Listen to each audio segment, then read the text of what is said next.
with great virtues, out of compassion for the sake of this assembly and all living beings, please turn the wonderful Dharma wheel to teach us how to leave suffering, attain bliss and birth and death, and quickly realize non-birth.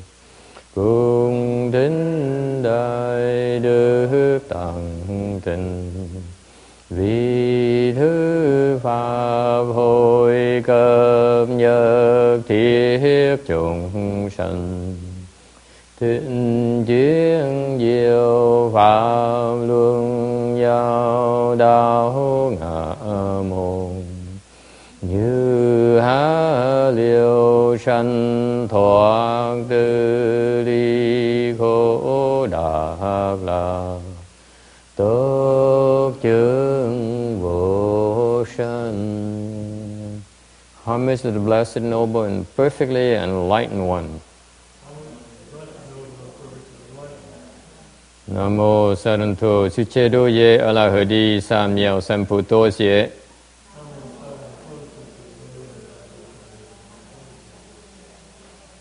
Nam mô Tát Đắc Tha Tô Già Đà Già A La Ha Đế Tam Miệu Tam Bồ Đà Tổ A.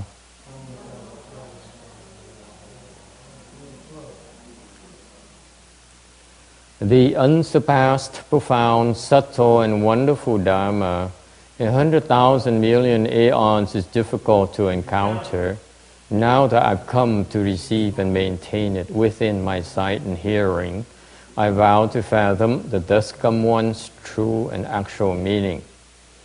Wu shang sheng sheng wei miao fa bai jie wan jie nan zhao yu wo jin jie wen de shou qu yan jie zhu lai zhen shi yi.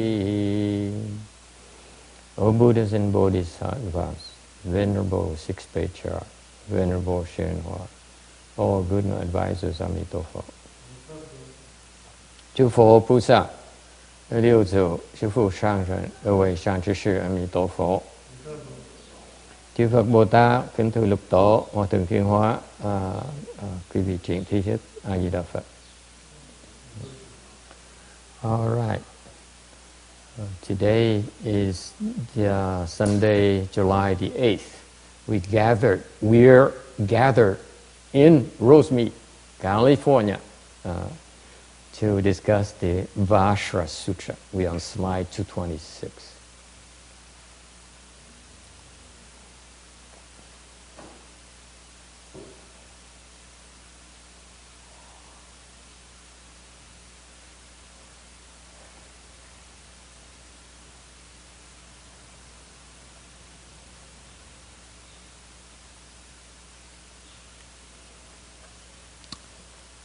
This slide talks about the unconditioned dharmas. Cái tấm này bàn về cái pháp vô vi,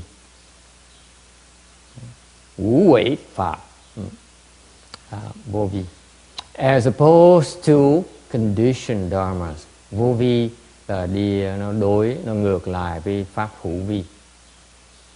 Okay.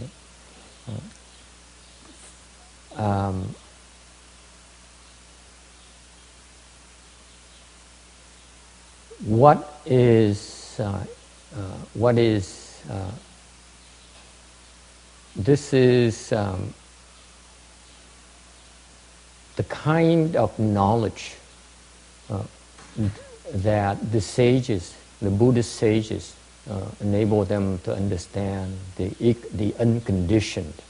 Cái người mà thánh nhân bên Phật giáo là cái người mà có đủ cái trí huệ để mà hiểu được cái pháp vô vi. Okay,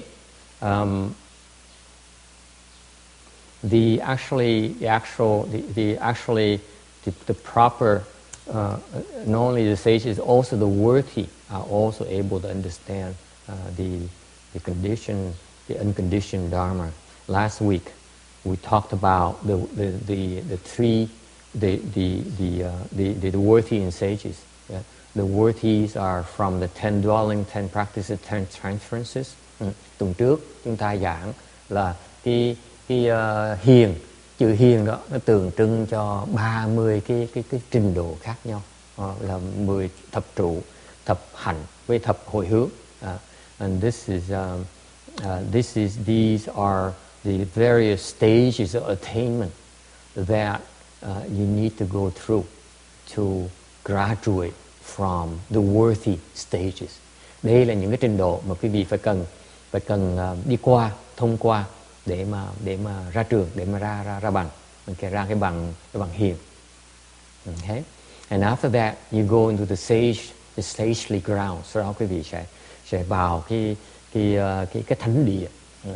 There are 10 grounds and there are 11 different positions. Có 11 cái địa vị khác nhau, có một cái trình độ khác nhau nữa. And then someone asked me, so what are the dharmas for the worthies? And because I call my left form people worthies. The left form disciples begin with worthy something, xiển. Okay. Có người hỏi là về cái pháp mà hiền là nó sao? Thì tại vì thầy ngoài những người đệ tử xuất gia của thầy tỳ kheo tỳ kheo ni gọi là hiền, thì cái pháp tu hiền là pháp gì? And my answer is that you will be taught those dharmas when you are ready to receive transmission for those dharmas. Những cái pháp đó nó được dạy khi mà quý vị đã thành pháp khí, đã có đủ cái sức để mà học được cái pháp thì sẽ được dạy. Before that, it makes no sense to teach you these dharmas at all. Trước đó thì dạy quý vị cũng vô ích thôi. Okay? The dharma is transmitted for you personally so that you can make progress in your cultivation. Những cái pháp mà quý vị có những cái pháp mà giảng đại khái cho quý vị nghe để mà hiểu biết thông thường thôi. Còn có những cái pháp tu hành phải có cái trình độ mới giảng được. Okay? So there's no need to worry about the transmission, because the good teacher, the good knowing advisor will know when it's time to transmit the proper dharma for you, so that you can make progress in your journey. Cái người thiền trí thức á, thì người ta có cái sự hiểu biết, có cái trí huệ để có thể giúp quý vị đắc cái pháp mà giúp quý vị tiếp tục tiến bộ trên cái đường tu hành. Okay? Now, all these worthy sages understand about the unconditioned.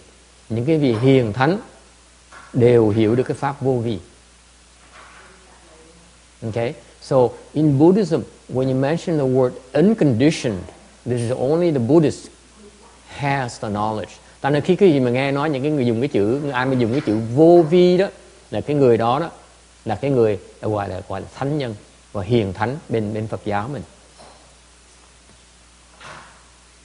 Okay?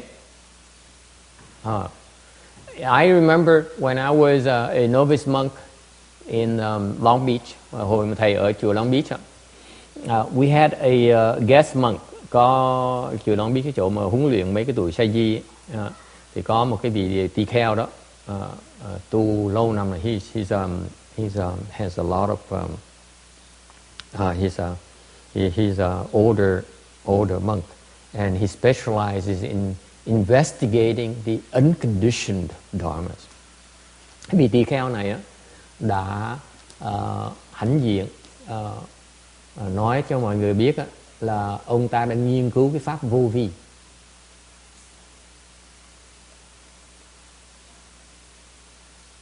Okay? And at the time, I couldn't understand what an unconditioned dharmas are. Like you are right now, look at me. What is unconditioned dharma? Is he going to explain to us or not? No, I'm not. I'm going to take my time, John. I'm not going to explain it to you. Okay? Some things are worth waiting for. You have to go and listen to my story first. Thầy không có giảng cái vị pháp vô vi gì đâu. Okay? Thầy bắt cái gì nghe chuyện xong đã rồi mới giảng từ từ, chuyện nào hứng mới giảng. So amazing, the people who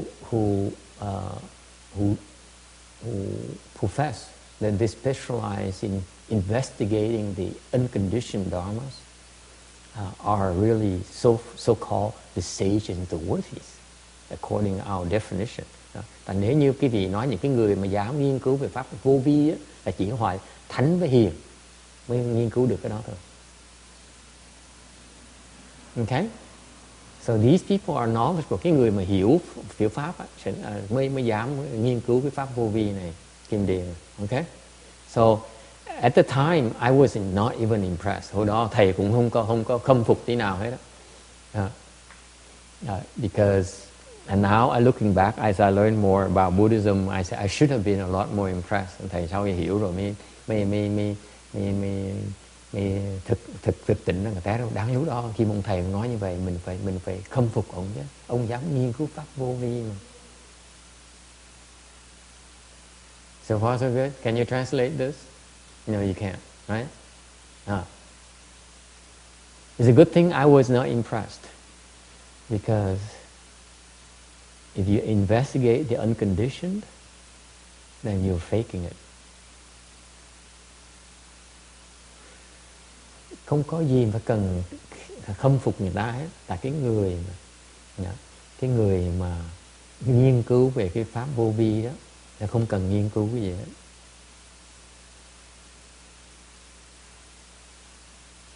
Agree or disagree? No, I ask you a question. Như thầy hỏi là cái gì? Cái vị đồng ý là không đồng ý? Yes. You can read the entire slide and you figure it out. Quý vị đọc luôn cái tấm này luôn, xong quý vị trả lời cũng được. Why? Huh?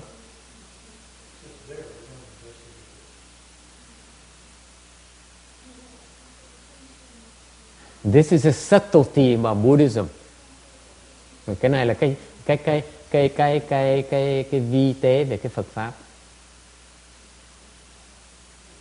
Okay. The unconditioned cannot be investigated.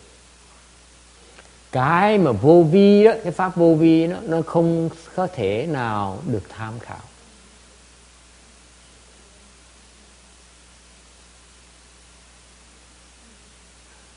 Because if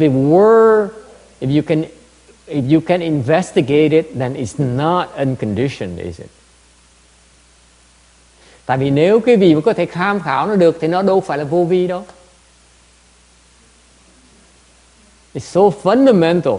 John is still mulling it over.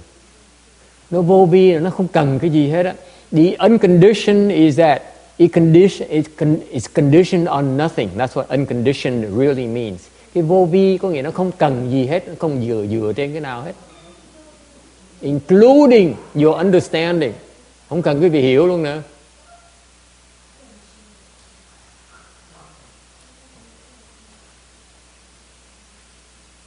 Tại vì nếu quý vị phải cần nghiên cứu nó mới hiểu được nó thì nó đâu phải là vô vi đâu. Because if you need to investigate it, you need to research it, to understand it, then it's not unconditioned, is it?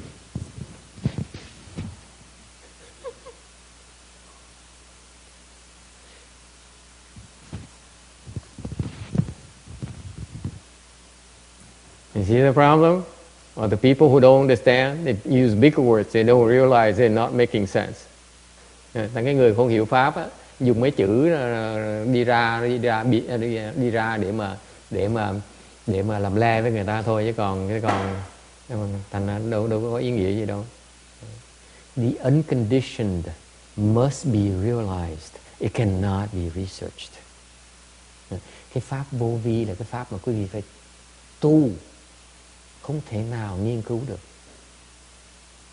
Okay? Herein lies the secret about the Buddhist practices. You need to know what to do to realize or to penetrate the unconditioned. You need to know how to break through that wall, the other side of the wall, where the unconditioned is. Thành cái bí mật của Phật Pháp đó, nó giản dị lắm.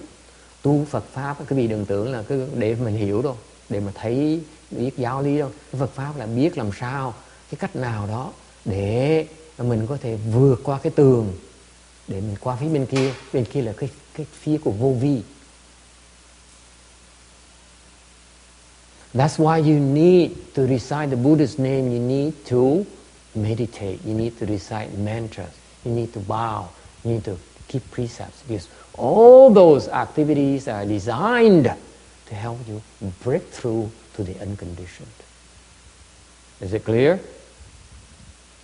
Cái Phật Pháp nói chừng đó thôi là bởi vậy quý vị phải cần niệm Phật, phải cần tùng chú, phải cần lạy Phật, phải cần giữ giới. Tại vì những cái hành động, có những cái thực hành đó để quý vị có thể phá qua bức tường, để mà vượt qua bức tường để vào cái cảnh giới vô vi. Thì it has to be realized. It's not meant to be investigated. It's not meant to be understood. Cái Phật Pháp nó tế nhị cho đó. Quý vị phải làm để mà tới đó, chứ không phải để mà hiểu nó. Because once you're there, it's like when you eat that gelato. We had some gelato yesterday, by the way, John. Just for the heck of it. And you know how it tastes like because only you know how to taste what it tastes like. Agree? It cannot be described. There aren't enough words to describe it. Giống như mình ăn cái tô phở vậy đó, phở bò vậy đó, cái bò phở tái nạm vậy đó. Chỉ cái vị ăn rồi nhai rồi nuốt ra mới biết cái hương vị nó ra sao. Không thể nào mà giải thích được, không thể nào giảng nghĩa được, không thể nào mô tả nó được hết. Phải làm thôi. Okay? And that's the beauty of Buddhism when you think about it. My teaching really can be boiled down to encouraging you to do it so that you too will know what I'm talking about. You too will understand, you too will realize what I cannot describe to you. Thành cái Phật Pháp á, thiệt sự là cái công việc của cái người bổn phận, của cái người Pháp sư, Pháp chủ á, là chỉ khuyên quý vị, khuyến khích quý vị để mà làm để mà tới đó, để mà ăn cái tô phở đó, để mà biết nó ra sao. Chứ không thể nào nói quý vị được, phải làm. Okay? So you understand? Buddhism is not really, it doesn't matter whether you understand or not. It's about doing. So even at first, it doesn't make sense, but you keep on listening to it, because behind it, eventually, someday it will make sense. Someday you see that, yeah, it has to be that way. Okay. Thành ra cái Phật Pháp nó đặc biệt lắm, là mình nhiều khi mình nghe mình không hiểu, thì mình phải tiếp tục nghe vậy thường, cứ nghe hoài, một ngày đó khi mình đủ cái duyên rồi thì bỗng nhiên mình vượt qua, mình thấy té ra cái ý nghĩa đó như vậy. Then everything becomes clear, as bright as the sun. Everything makes sense. Okay. All the things that didn't make sense before now are so logical. They're so part of the whole picture. Okay? So far so good? So, in other words, Roberta, it's not about how many of these principles, how many of these words you understand. It's whether can you taste, can you realize the unconditioned. Because it doesn't have to be described. Tại cái vị biết cuối cùng, cái vô vi là cái quý vị phải thực hiện nó. Không cần mình hiểu bao nhiêu hết, không cần mình biết bao nhiêu hết, mà lúc mình tới đó mình sẽ biết nó là cái gì. So far so good? Is that it sounds mystical, it sounds different, but it is factual. Nó có vẻ trừu tượng, thì ra nó rất giản dị. Mình phải làm thôi. You have to cross the wall. You have to cross the barrier to know what it's like. So Buddhism is about guiding you so that you can cross those barriers. Okay, and until you are able to cross those barriers, it doesn't make sense to you. A lot of things don't make sense to you. Okay, cái Phật pháp, tu hành Phật pháp nó có cái tế nhị cho đó là phải khuyến khích quý vị, giúp đỡ quý vị để mà đi mò đường mà đi cho đến khi mình vượt qua được cái bức hàng rào đó mới thấy được cái sự thật rồi, thấy được cái vô vi rồi, mới thấy là những cái mình không hiểu bây giờ như nó rõ, nó sáng rõ như ban ngày vậy. Nó có ý nghĩa dễ sợ. Người thường thấy không được. So then you become a worthy, you become a sage. Đó mình gọi là trở thành hàng hiền, hàng thánh rồi. Mình mới thấy được, người thường nhân thấy được. You are able then to see things that ordinary people cannot. You are able to understand things that ordinary people cannot comprehend. Quý vị thấy được, hiểu được những cái mà người phàm phu ta thấy không được, ta hiểu không được. Okay?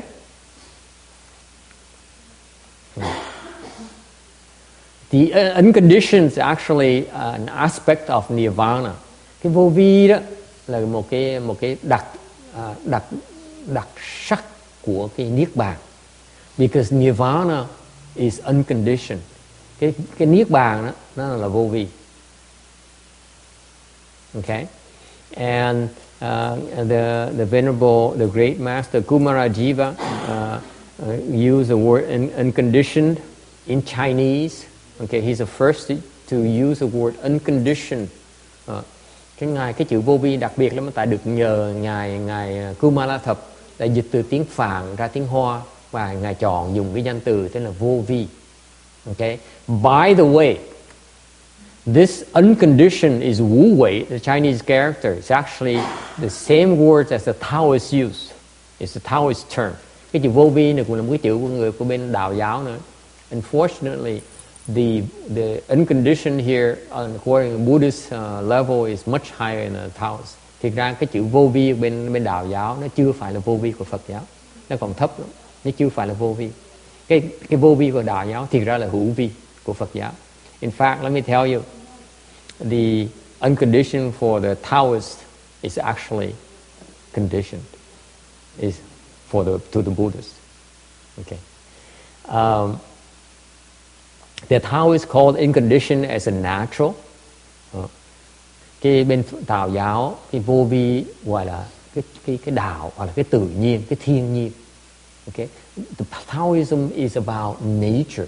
They teach about nature, what's natural. Cái đạo giáo là cái pháp tu của cái thiên nhiên, của cái tự nhiên. Okay. Which is, when you talk about nature, you're talking about something that is conditioned, isn't it? Khi quý vị nói cái tính đó, cái thiên nhiên nó không phải nó có hữu vi rồi. Nó có cái tạo hóa ở trong, nó có cái sự cấu tạo ra. Because whatever is nature has to be created, has to be produced. Bất kỳ gì mà nó có cái thiên nhiên, nó phải được nó được cái sự tạo ra, cấu tạo ra, có cái cấu tạo ở trong. Còn cái bên Phật giáo mình, cái vô vi là không sinh mà không có diệt. Whereas in Buddhism, the unconditioned stands for not produced nor extinguished. Is not born, nor does it die. Không sinh mà cũng không có diệt. Không sống mà không có chết. So far so good? Are you totally confused now? Okay. It's not about understanding, it's about being aware of such a concept. It's just like being aware of something called New York. You haven't, you may not been to all of New York yet, but you know there's such a place. When you get there, you know what it's like. Giống như đi du hành, du lịch vậy. Mình biết cái chỗ xa xôi, mình chưa tới. Chỉ cần biết cái chỗ đó thôi, lúc mình tới mình sẽ thấy đó, hiểu nó là sao. Okay? So far so good? Everyone's sleepy because Roberta cooked a very heavy lunch for all of us. So ai cũng hơi buồn ngủ đi, tại trưa này ăn no nê, ngon lành. Bà thức đến. She stayed up until 1 last night to cook it. So yeah, to get it ready. Yes. And then Gojin came over and helped out the whole morning as well, from 9 till 11. Rồi cái bà người cư sĩ khác là tới giúp nữa, nấu từ 9 giờ tới 11 giờ nữa. We're very spoiled. When you cultivate, it's okay. You deserve to be served. Khi mà mình tu hành á, mình có quyền để người ta phục vụ cho mình.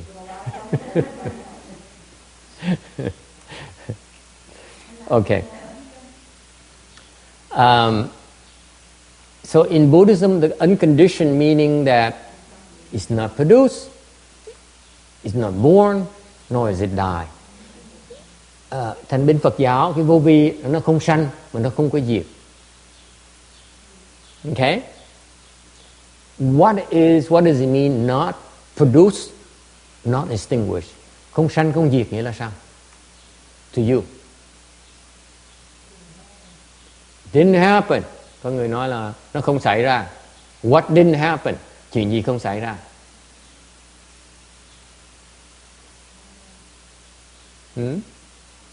I know you Westerners, you Western educated people, you need to have something you can put your arms around, right? Because if you say unconditioned, oh, you understand it when you get there. It's not good enough, is it? Yeah, I spend half an hour explaining to you that yes, when I can't explain it to you. When you get there, you know what I'm talking about. Yeah, right. You don't know either yourself, right? Yeah, see, this is what John is thinking. The master, he talks a lot. He just makes promises. Yeah, watch out for that. Right. I know. Someone listening to my lecture right now says, "Yeah, I know. He only makes promises. That's what the master does." Okay. So, for you Westerners, for me to say, yeah, you know when you get there, thành có nhiều người sẽ nói ra, có một người, tôi biết chắc chắn có một người nghe cái bài giảng ngày hôm nay sẽ nói là ông thầy ông chỉ hứa thôi. Ông chỉ nói vô vi, nói là vô vi quý vị hiểu không được đâu. Khi mà tới đó sẽ hiểu là tôi nói cái gì thôi. Thế ông thầy không nói gì hết đó. Thì đối với người Tây phương, người ta không chấp nhận được cái chuyện này. Okay. What is unconditioned mean not born, not die. Okay. We will not be born, we will not die. Cái người không sinh và không có diệt, gọi là vô vi. Bottom line. Okay. Yeah, just move on. Yeah.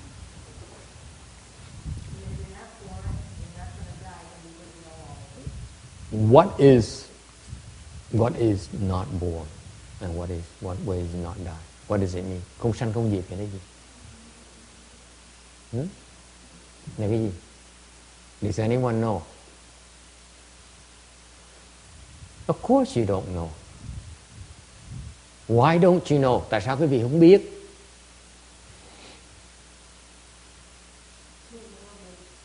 Too worldly, thế tục quá. Yes, what else? You haven't crossed the door yet, chưa tới này, chưa qua cửa này, chưa qua ngưỡng cửa này, thằng không biết được. Why can't you make it? Why can't you cross over? Tại sao vẫn chưa qua được? Why is that? Too many attachments, còn nhiều chấp trước quá. Yes, okay, move on, go on.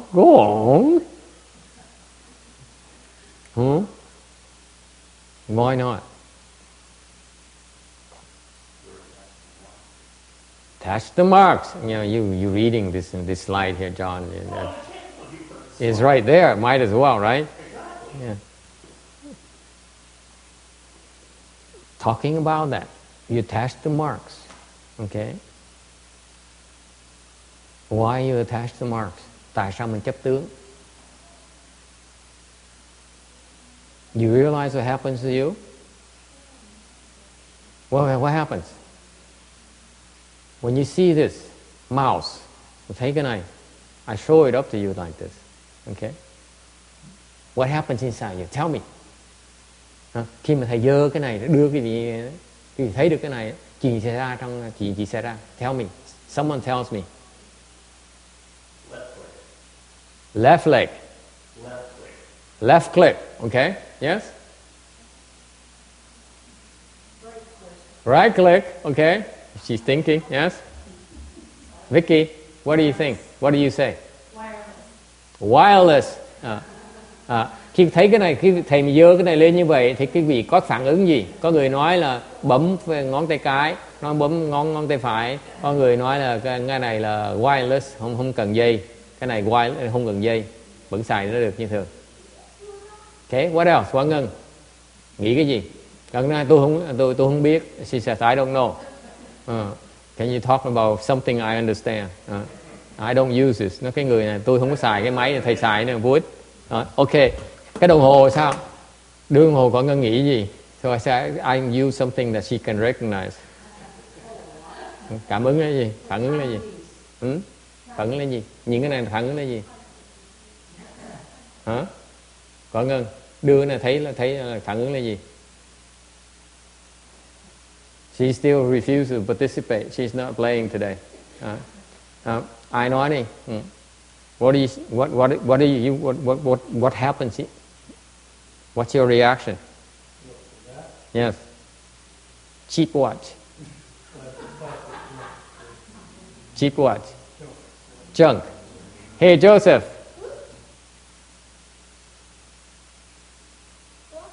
See? Why?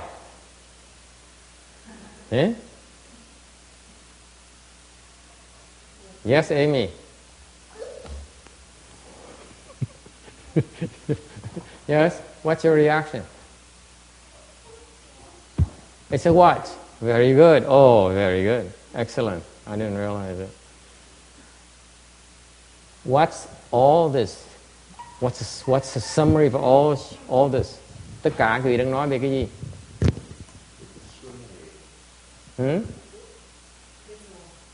Visual perception, right? Đang thấy, right? What is it really about? Is there production? Is there birth? Question no? Yes? Yes, John? There's birth, right? What is birth? What is born? What is born?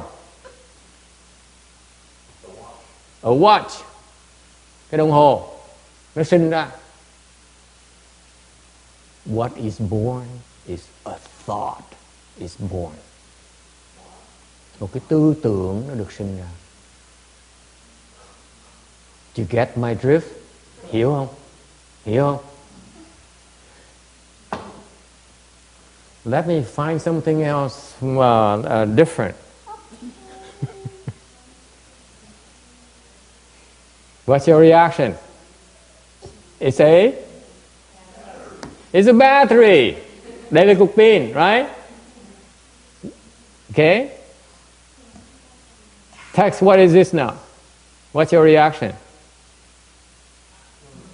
Just leave me alone. Text, leave me alone. Okay. Just leave me alone. Okay.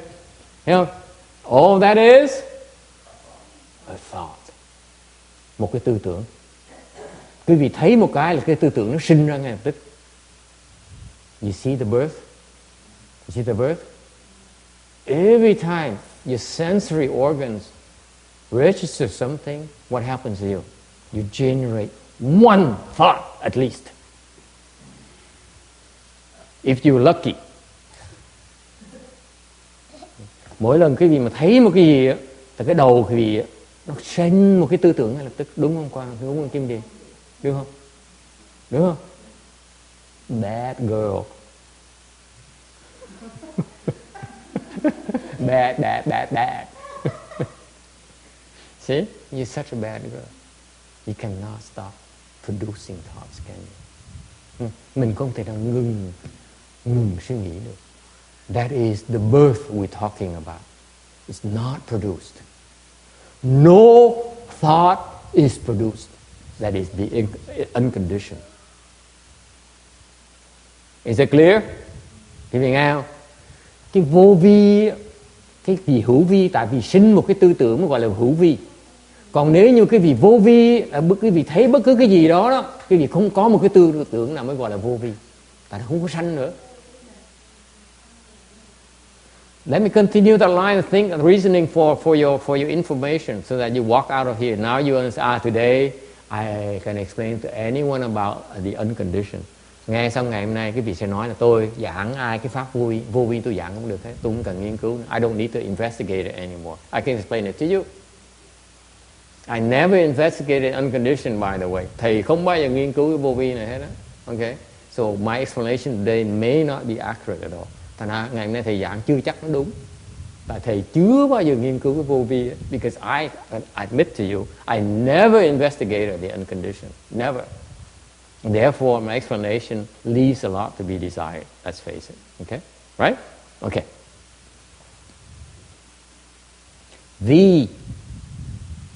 If you produce a thought, what happens to it? Quý vị sinh một cái tư tưởng, gì sẽ xảy ra với cái tư tưởng đó? Yes? What happens? John says, this is a battery. Guess what happens? Bây giờ có người nói là cái này là một cái cục pin. Then what happens? And then it dies. Cái tư tưởng đó, nó chết. How do you know it dies? You have another thought. It's very precise. It dies because another thought takes over. Now it disappears. It's no longer there. Is it clear? It dies meaning it disappears. Cái chết có nghĩa là nó biến mất. Production meaning it comes into existence. Cái sinh đó, có nghĩa là nó xuất hiện ra. Cái diệt có nghĩa là nó biến mất. Extinction means it's gone, it's no longer there. Cái diệt nó không còn nữa, nó không còn ở đâu, không còn trong cái đầu quý vị nữa. It's no longer inside of your brains. That's extinction. Diệt có nghĩa là không còn trong cái trí não chúng ta nữa. Nó biến mất rồi. Đó là sinh diệt. That is birth and death right there. That is the unconditioned. Is it clear? Okay. Tiếng ở tụng mà ru chiên.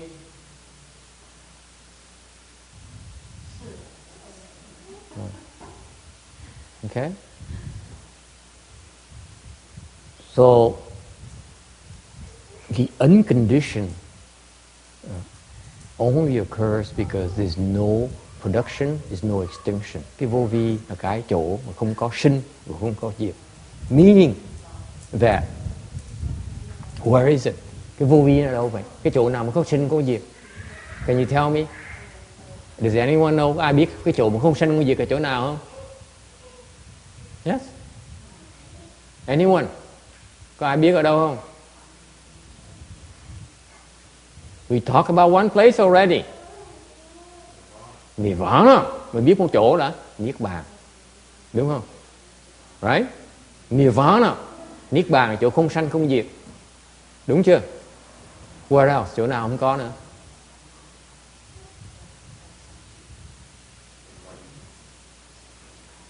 If we have to get the nirvana to experience the unproduced, the unextinguished, we might have to wait for a long, long time. Nếu mình phải tới niết bàn, mình đợi niết bàn mình mới vô sanh vô diệt thì nó còn đợi phải lâu lắm. Okay. How, where can you get to have no production, no extinction? Anywhere. Bất cứ chỗ nào cũng được. I just demonstrated to you. What is born? What is extinguished? Thầy mới chứng minh cho cái gì đó. Cái gì nó sinh, cái gì nó diệt vậy? Thoughts, tư tưởng nó sinh, nó diệt. Quý vị chỉ cần chặt cái tư tưởng không cho nó sinh, không nó diệt là quý vị đang ở cái vô vi. All you have to do is not produce any thoughts, then you are in the unconditioned. You don't have to go anywhere. Quý vị không cần phải đi đâu hết đó. Is it clear? Quý vị nghe rõ ràng không? You don't need to go anywhere. Quý vị không cần đi đâu hết á. You don't need to go to the Pure Land. Không cần đi Tây Phương Cực Lạc nữa.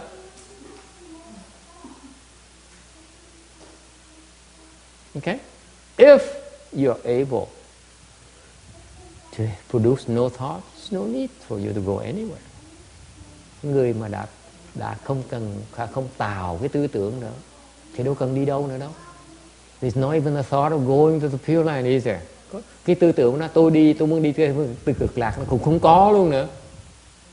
Đi đâu làm cái gì? Right?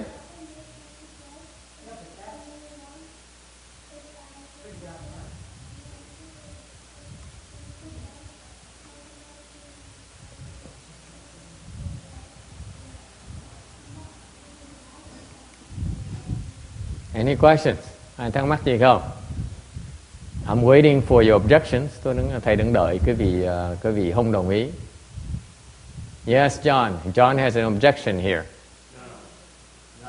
I'm only taking objections right now. I'm not taking any questions.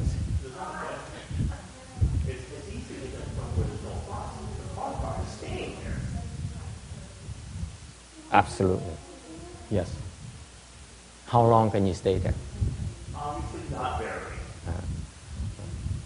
Ông nói là mình có thể không tư tưởng nhưng nhiều cái khó hơn nữa là mình ở không tư tưởng mới là khó.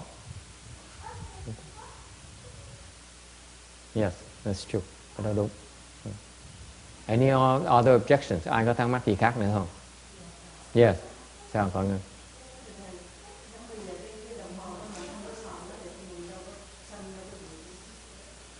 She says, what about the clock? We don't use it and then nothing is produced, anything extinguished. Để nó có sẵn rồi.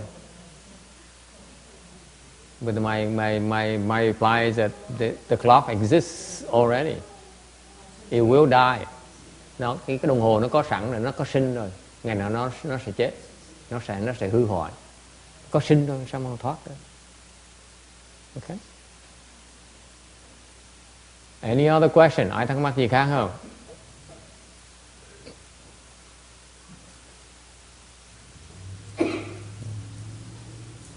Yes? Yes. What? Ooh, heavy duty. Câu hỏi là cái cảm giác, cái cảm xúc đó, có phải nó sinh từ cái tư tưởng là không?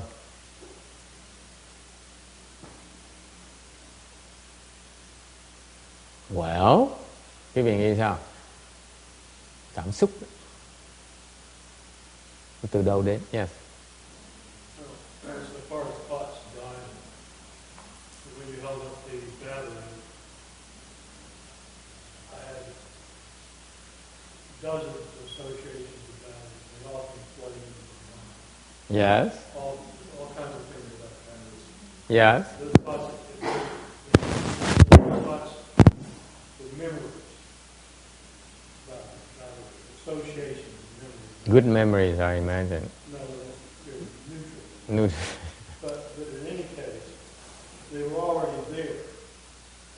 You know, they rose, but they were. It's not like they weren't generated just because of a solid battery. They were already there. There were associations that came with a solid battery. Right. So what about that? Well, they weren't born then. They didn't die. They were born in past time. They have never died. They're Okay. still in my head somewhere. Among those memories, were there some pleasant memories?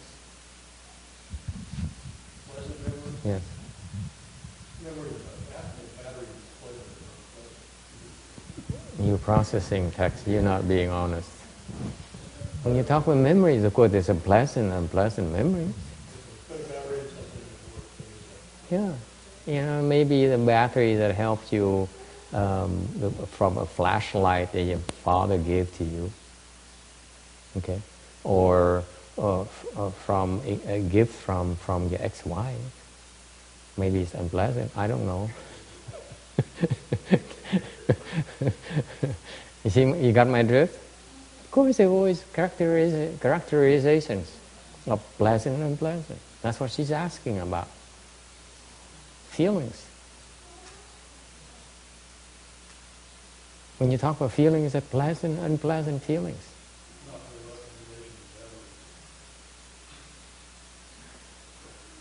You're being difficult today, Tex. It's just you just wait until I'm going to make you pay for one of these days. Yeah, I know. It's one of those moods.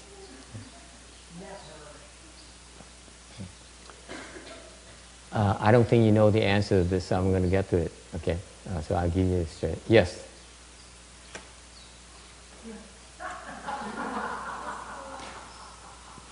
Thầy biết chắc chắn quý vị trả lời năng được thầy trả lời thẳng cho quý vị biết đúng. Cái cảm xúc nó từ cái tư tưởng. Actually, it's more precisely. Let me put it for you more precisely for your sake. Nói quý vị rõ ràng. Tại quý vị want to get higher, you understand what I'm talking about. Feelings arise from consciousness. Khi thiệt ra nói một cách chính xác hơn thì cái cảm giác đó, cái cảm xúc đó, nó sinh ra từ cái thức.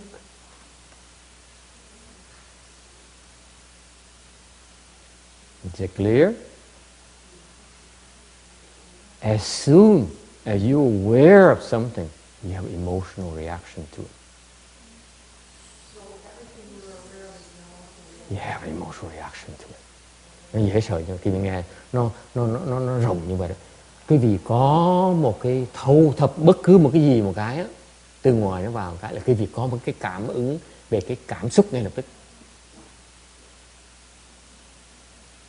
You believe that in or not? You have emotional reaction, and you have emotional feeling. You have feeling towards everything that you register through your senses. Nói cách khác, cái giác quan chúng ta đó, nó thâu thập bất cứ cái gì đó đều có một cái cảm ứng hết. That's why you're so emotional, Roberta. Bởi vì cái bà này, họ đệ tử tôi là rất là tình cảm, rất là phì nhiêu. I say you are like a field of emotions, a very fertile field of emotions. Why? Because every one of us is like that. Tất cả chúng ta đều như vậy hết. But you happen to be guinea pig today. Yeah. You don't get emotional about it. Yeah. You know, I keep on hearing this, especially from the girls. Why me? Why me? Yeah, why me? Yeah. I don't like it. Yeah. Why me? Yeah. Sounds very emotional to me, don't you think? Why me?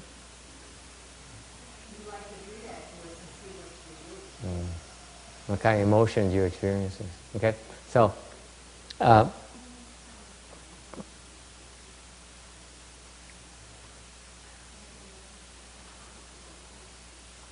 if you have no thoughts, then you have no marks. Nếu quý vị mà không có tư tưởng thì quý vị không có cái tướng.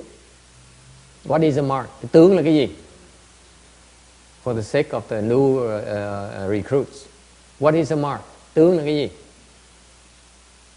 It's consistent with what I've been talking about the past 9 months. What is a mark? A mark is a thought. What else? Isn't it? Cái tướng không phải là một cái tư tưởng hả? Have you thought about that, Kim Điền? Huh? Tướng is just là một tư tưởng thôi.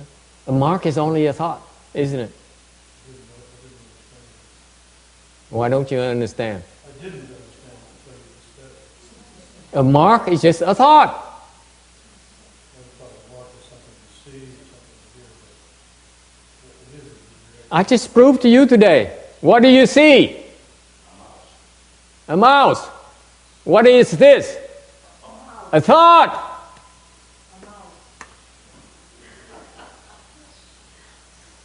That's a mark.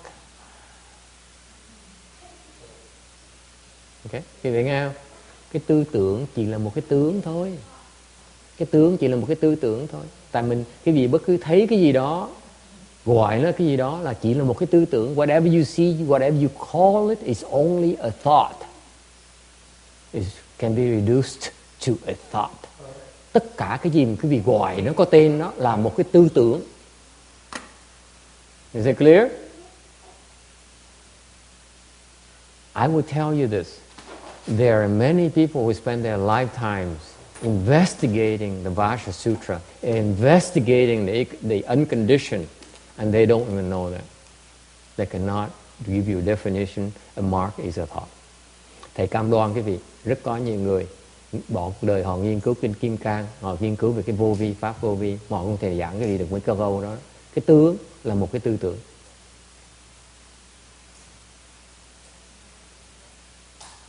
Yes.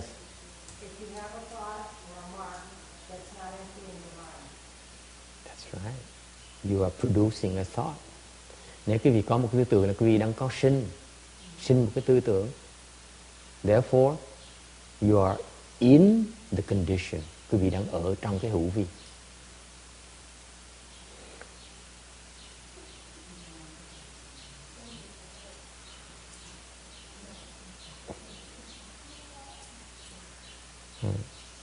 If you have, if you have no thoughts, non-active, zuo. The Chinese has. This is why I need to insist. You need to learn the Chinese. Cái này bây thầy muốn cái việc học tiếng Hoa về vậy. Tại tiếng Hoa nó có chữ tên là tác. This is a Chinese character called zuo. Chữ tác. Okay, I highlight here. Okay, that is meaning there is an action. Cái tác này là cái làm. Okay? This is the depth of the Chinese culture. Cái này là cái tinh hoa của cái tiếng Hoa. Cái người văn hóa người Hoa. What is this character mean? Well, anyone know Chinese today? 入境。那个这个做字是什么意思？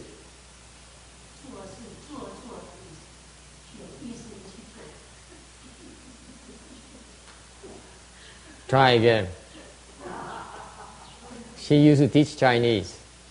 She can do better than that.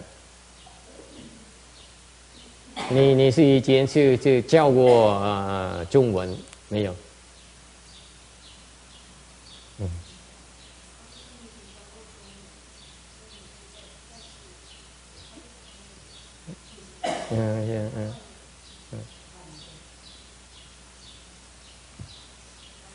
？What does it mean? Okay, let her think. Amy, what does zuo mean? What does it tell you? What does it mean? Doing something. This Chinese character means doing something. Okay? The Chinese character is very, very. What is this? Oh, by the way, this part here, this first, this part here. What does it mean? This is a run here, right? Có cái chữ nhân, and then on the right hand side, what does that mean to you? Cha, cha 是什么意思？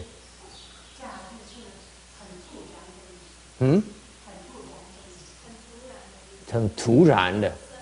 Sudden， 很短的时间好。What does it tell you？ 代表什么？哦，短暂，是什么意思？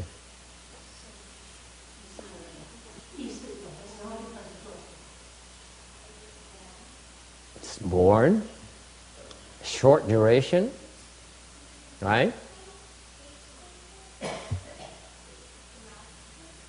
Huh?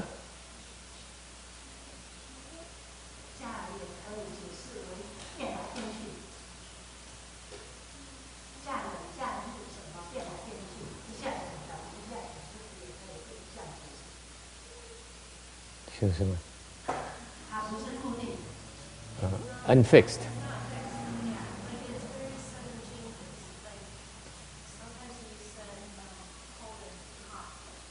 Okay. And this is why you have to appreciate Chinese. Cái chữ tác này nó có hai cái phần. Cái phần thứ nhất là nhân, là con người. Phần thứ nhì là cái chữ một cái phần khác, nó có nghĩa là nó thời gian nó rất là tạm bợ, rất là ngắn ngủi, hoặc nó có thể thay đổi, nó không có, nó bất định, nó thay đổi hoài, nó không có ở nguyên một chỗ. Ok. Vô biên. Okay. What is referring to, okay, is the creation of, nó đang tạo cái gì? Tạo nghiệp.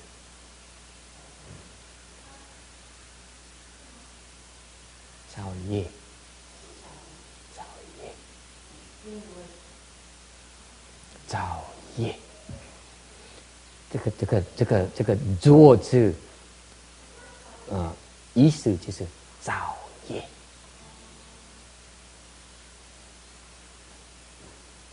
同意不同意？我们在造业。Cái chữ tác này á, ý nghĩa nó là mình đang tạo nghiệp. Đang tạo nghiệp. The meaning of this character here actually says we are creating karmas. We are creating karmas. With thoughts. Vì suy nghĩ mà đang tạo nghiệp.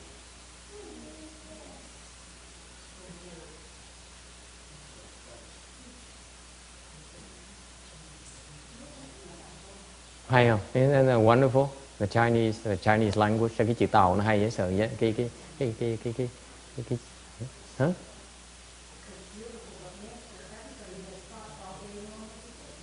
We are creating karmas constantly. Mình đang tạo nghiệp từ đầu, từ sáng tới tối. We are creating karmas from morning from dusk till dawn. That's what we do. Mình đang tạo nghiệp từ sáng tới tối.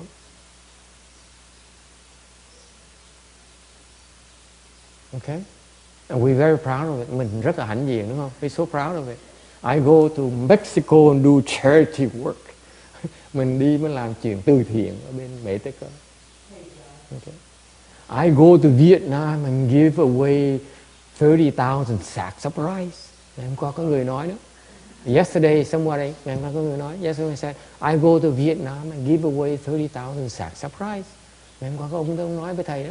Tôi qua Việt Nam tôi cho 30 cái bao gạo. Remember that? Huh? 30,000 sacks of rice. We have 5 here. 5 of them are here in the dining hall. Mình được 5 cái bịch đó. Okay? We are creating karmas. Mình đang tạo nghiệp. That's why the world we live in is the conditioned world. Thành cái thế giới chúng ta đang sống là thế giới của hữu vi. If you are able to stop your thoughts, then it's non-active.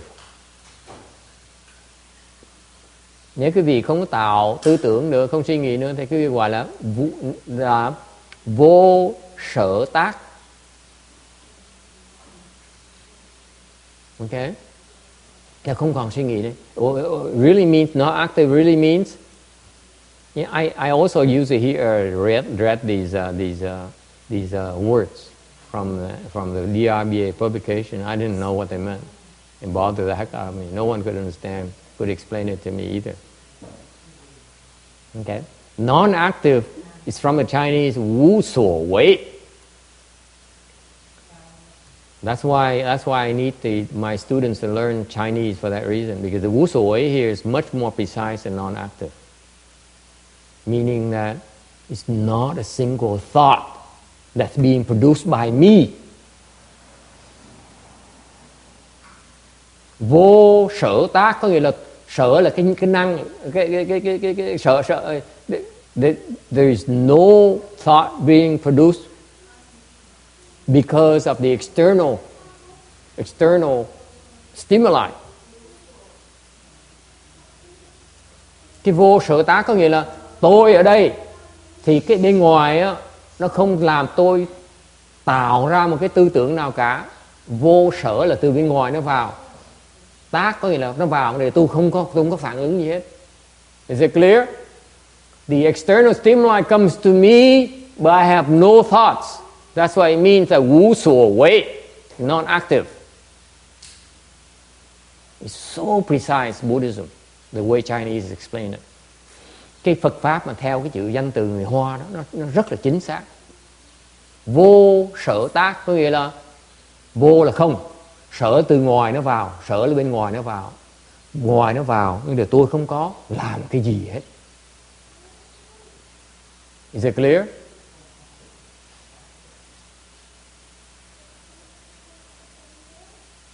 Yes.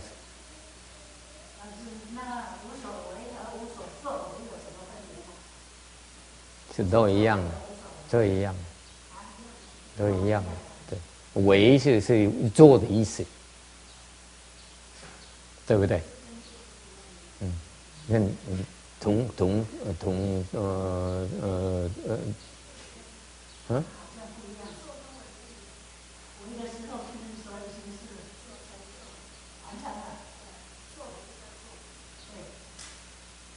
为是什么意思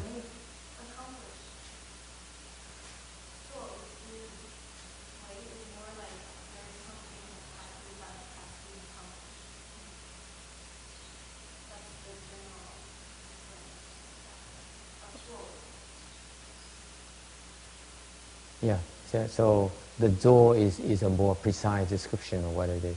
Wei still conveys an action.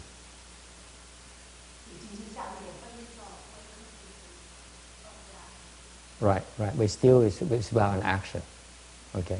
And it's about action is karma. Action in Sanskrit means karma, boils down to karma.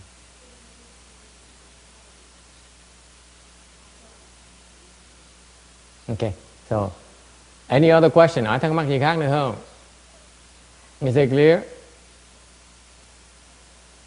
Does it help for you? Does it help clarify the concept of unconditioned? Mình nghe cái chữ vô vi này rất nhiều mà ít ai hiểu cái ý nghĩa nó. Okay, all right. So if you are non-active, then aren't you then, meaning you are not creating any thoughts? Nó vô sở tác, có nghĩa là mình không có tạo một cái tư tưởng nào hết, right? If you're non-active, meaning you are not producing any thoughts, therefore you are devoid of marks. Nếu không có tạo tư tưởng, tức là quý vị không có một cái tướng nào cả, đúng không? Is it clear? We agree on that? All right? If you can do it, okay, then the Buddha Dharma is nothing to talk about. Nếu như vậy thì Phật Pháp không có gì để mà nói hết.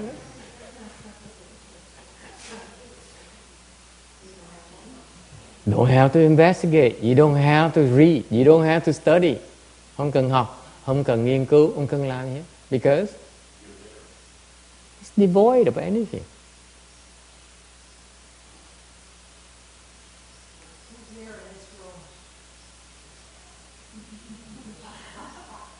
However, okay,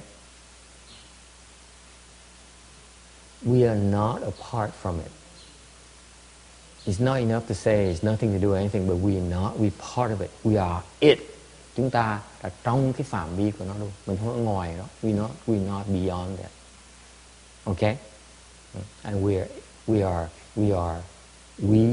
and that are not different. Thành chúng ta với nó không khác biệt với nhau cả. Okay? How do you know? You know when your attachments are relinquished. That's a bullet in this slide 226.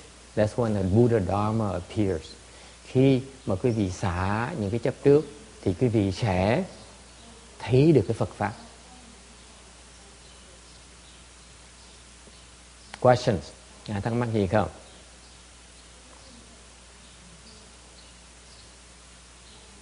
What it's saying is that the reason you have so many thoughts is because there can be traced back, each and every single thought, these single thoughts can be traced back to some form of attachment. Cái lý do mà quý vị có sinh rất nhiều tư tưởng như vậy là tại quý vị, nên quý vị xét lại cho kỹ đó, thì mỗi cái tư tưởng đó có thể điều tra nó lại, ta thấy nó xuất gốc từ một cái chấp trước.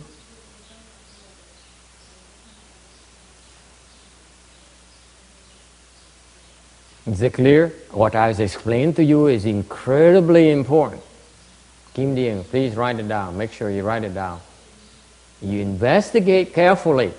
Every single thought you have can be traced back to an attachment.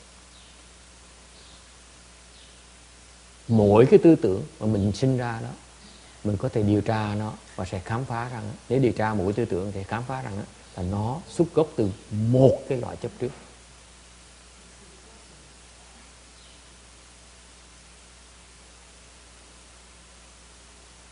Questions? Ai thắc mắc gì không? This is why this sutra here is so critical, it's so important in a Chan school. Thành đợi cái kinh Kim Cang là một cái kinh quan trọng, cực kỳ quan trọng trong cái thiền tông.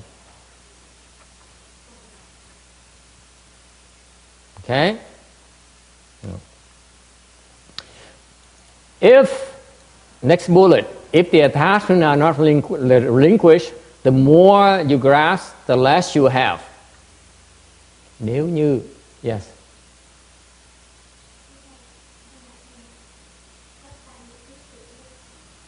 Gốc từ một cái chấp trước, một cái loài chấp trước, một cái loài chấp trước. Kỳ biên con đừng có hiểu, kỳ biên như vậy thôi. Biên xuống này, mỗi tư tưởng nó xuất gốc từ một cái loài chấp trước. Cái này gọi là khẩu quyết. Ngồi suy nghĩ từ từ mình sẽ hiểu tại sao.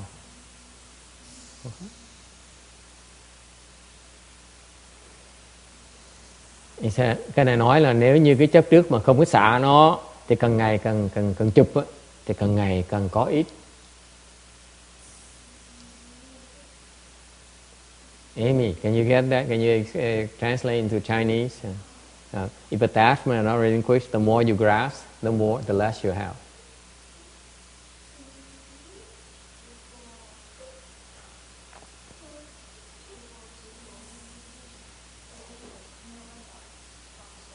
Okay.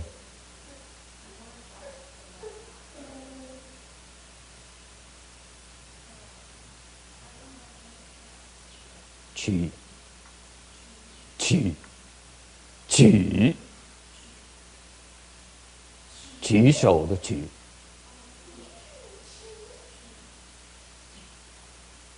The more you grasp, the less you have. Cứ đồ. The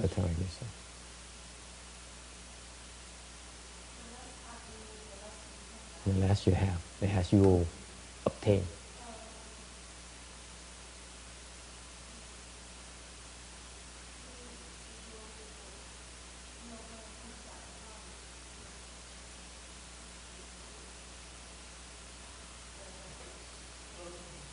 Okay? Any questions about this? Yes.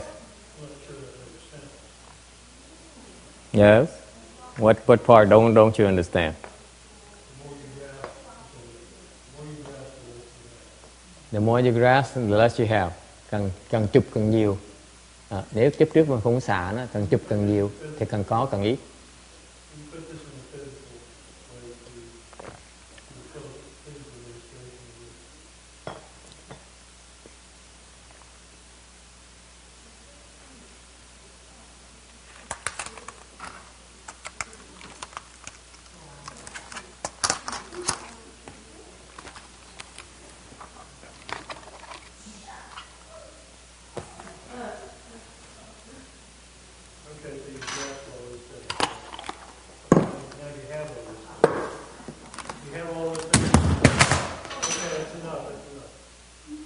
Got the drift?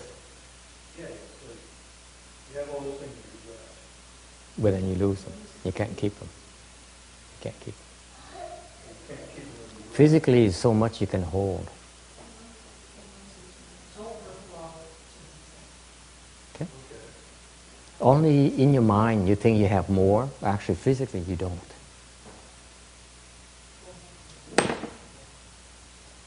Isn't that incredible?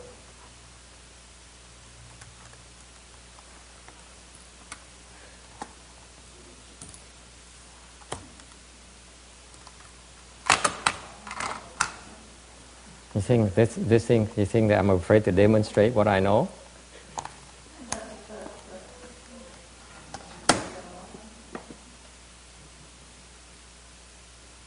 Cần có, cần chụp cần nhiều, cần có cần ít, có nghĩa là sao? Mình cần chụp nó cần nhiều đấy, ok? Thì cần ngày mình không thể nào giữ nó được đấy, thì cần ngày mình cần mất nó sẽ rớt. Nhưng hôm nay thì mới chứng minh cho quý vị thấy, mình cần ôm nó đó, mình cần ngày cần ôm nó vào, ngày nào đó cái sức mình ôm nó hết, thì nó bắt đầu nó sẽ rớt. Thì mình cứ tiếp tục mình ôm, mình không biết mình đang rớt. I remember a funny story about a bear that goes through. The people tell the joke people describe the story of the bear going through a cornfield. Phải kể chuyện cái con gấu mà đi ngang qua cái đồng trồng bắp đó. So the bear says, there's a ripe corn here. Nó bẻ một cái trái bắp, nó để nó kẹp nó. Okay, so he put put it under his armpit, and reaches for another corn and put it under his armpit, and he goes like this.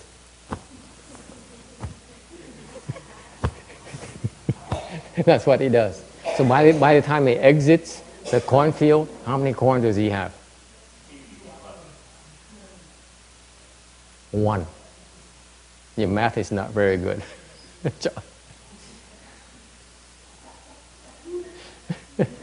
Cuối cùng khi đi ra khỏi cái đồng ruộng bắp thì hỏi thì nó còn bao nhiêu, thì cái ông nha sĩ trả lời 2, thì nó ông này vẫn chưa biết đếm, như thì còn có 1 thôi.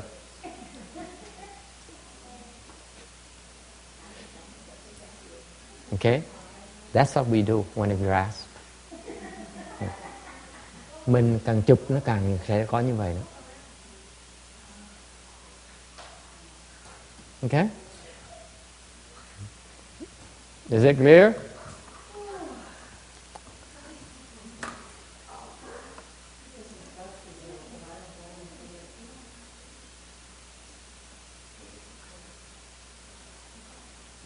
Any other question? Ai thắc mắc gì nữa không? Any still question? Does it help? If the more you grasp, the less you have. Is it clear to you? Tức là mình á chỉ nghĩ là mình có nhiều thêm tại cái tóc mình á, hồng tham mình cho phép mình nghĩ là mình có được nhiều thêm, thì ra là thiệt sự mình không có nhiều thêm. Yes. Yes.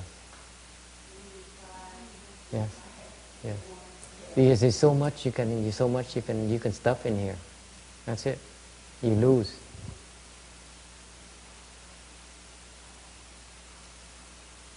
Okay? You can't force it. You have to create new connections. The vessel is limited. The space is limited. There's so much you can stuff in.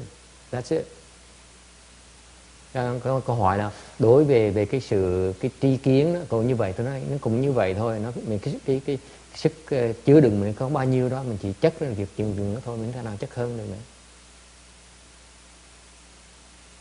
So what does it mean? Attachment not relinquished. How do you the relinquishing attachment? What does it really mean? Translate into physically. That's the next obvious question, isn't it, text?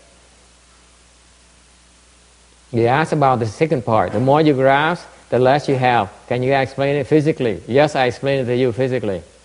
Right? You buy that, right?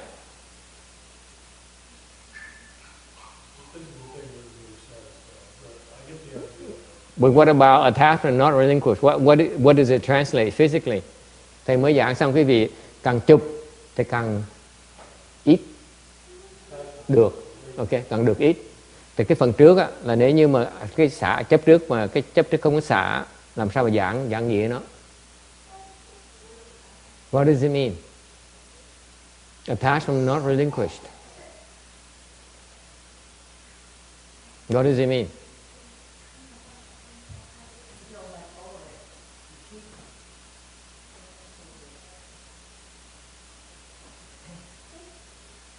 You keep the vessel unfilled.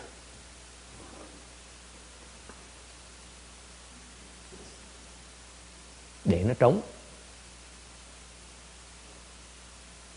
Because just like this cup of tea, if I want to pour more tea, I have to empty it first. Not drink, John, that's greed. You have to empty it first. Attachment, relinquish attachment means you empty it. Drinking. Okay. Xả có nghĩa là mình để nó trống. Thì mình mới có thể đổ nó đầy lại được. With the essential stuff. Fill it up with the essential stuff. Empty the unnecessary. Cái xả chấp trước là mình xả những cái mình không có cần, để mình đổ vào những cái mình cần. So far so good, yes?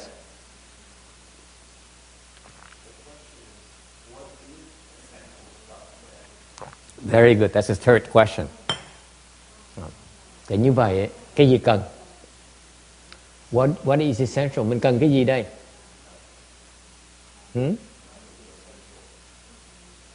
Nothing whatsoever.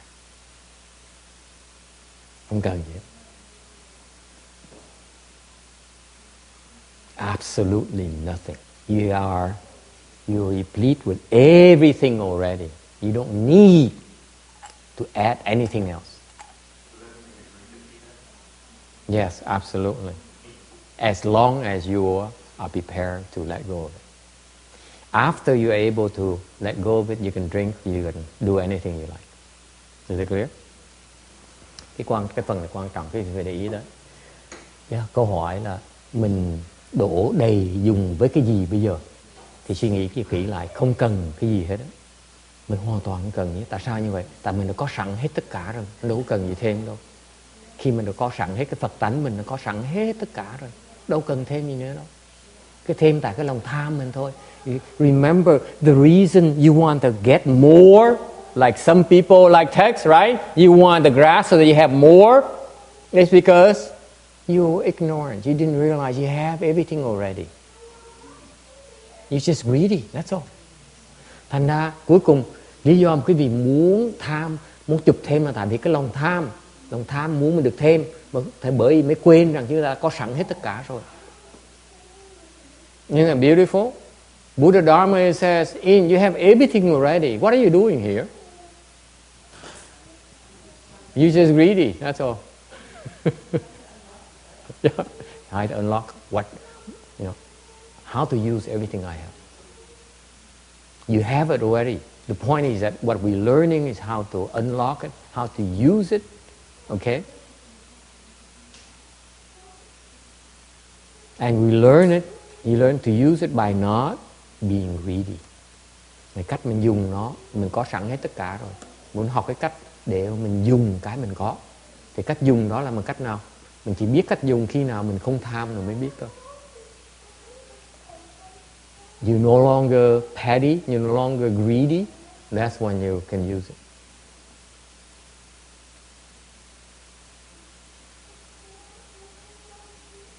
Okay? Is it clear? Okay.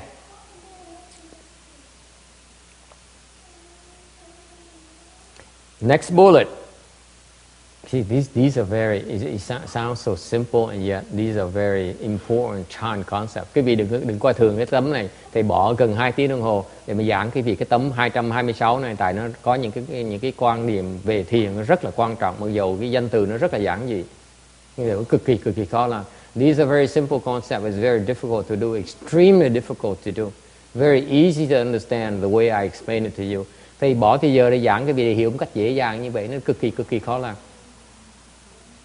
Please don't think you understand Chan yet. Okay? Because it says, next bullet says, before everything has been put down, nothing can be picked up. This is very Chinese. This is like the Chan nonsense. You hear a lot. Cái này là có những cái mà những cái câu này nó là trước khi mà tất cả có thể được xả tất cả thì không thể chụp bất cứ cái gì hết. Đừng có tưởng là nó giản dị đâu. Cái này nó nghe dễ, thiệt ra nó có ý nghĩa ngầm rồi đó. Yes.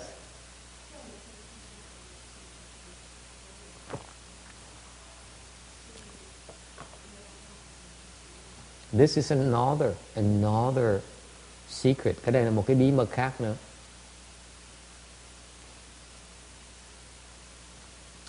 You look at this, the end part. Nothing can be picked up. Nói là không chụp cái gì hết á. If you do not pick up anything, you see a $100 bill on the ground. Có ngân không? Thấy một cái tờ giấy $100 trên mặt đất đó, không có chụp, được không? Cười ngay lập tức xí. I ask her, you see a $100 bill on the ground. Are you able to not pick it up? The first reaction I tell most of you is that, $100 bill. Mình thấy một tờ giấy $100, nghĩa là mình nhìn lui tới có ai nhìn mình thấy không? Có ai xung quanh không? Right? Right?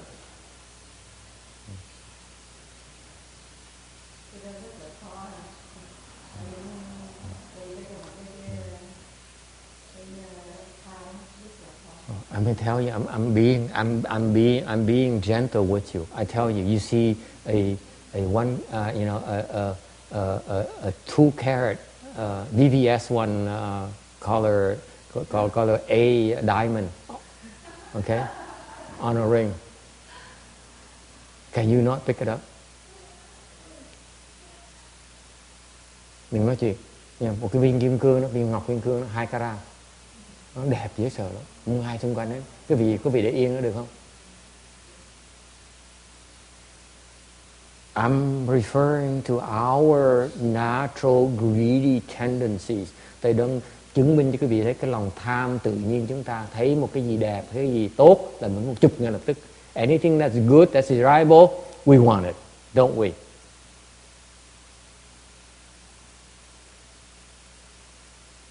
We're greedy.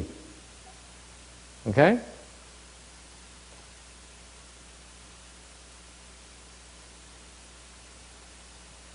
Okay? So if we can at the point where we say we see all these diamonds, all these $100 bills, and maybe a lot of them, we still don't pick them up. Mình mới có thể tới mình nói là mình thấy nó mà mình không chụp. Okay? When you get to that state, then you have no attachments. Không còn chấp trước nữa. Right? Why are you attached to that $100 bill? Because you're greedy for wealth. Tại sao quý vị muốn chụp cái kim cương? Tại vì tham tiền, tham tài, đúng không? Mình nói quý vị không còn tham nữa thì đâu có còn gì để mà tất cả đã được xả rồi.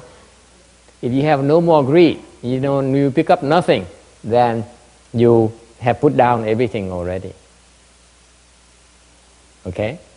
I just reversed the order to demonstrate to you that there's a secret behind all this. That's why the starting point for Buddhism is to give. Thành do cái này chứng minh cho quý vị thấy cái bước đầu của Phật giáo là phải bố thí. You have to continue to give. Phải tiếp tục bố thí hoài. You have to keep on giving it away. Mình phải cho đó. You have to continue. Is it clear? Rõ ràng mình phải cho, mình có mình phải cho. Yeah.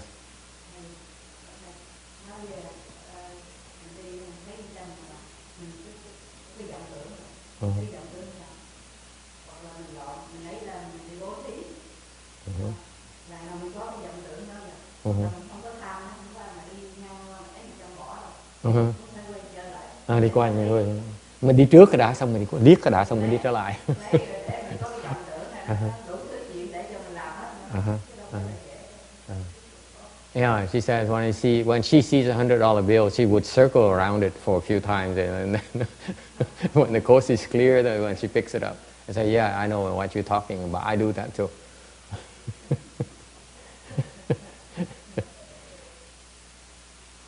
Yeah, that's the nature. That's the nature of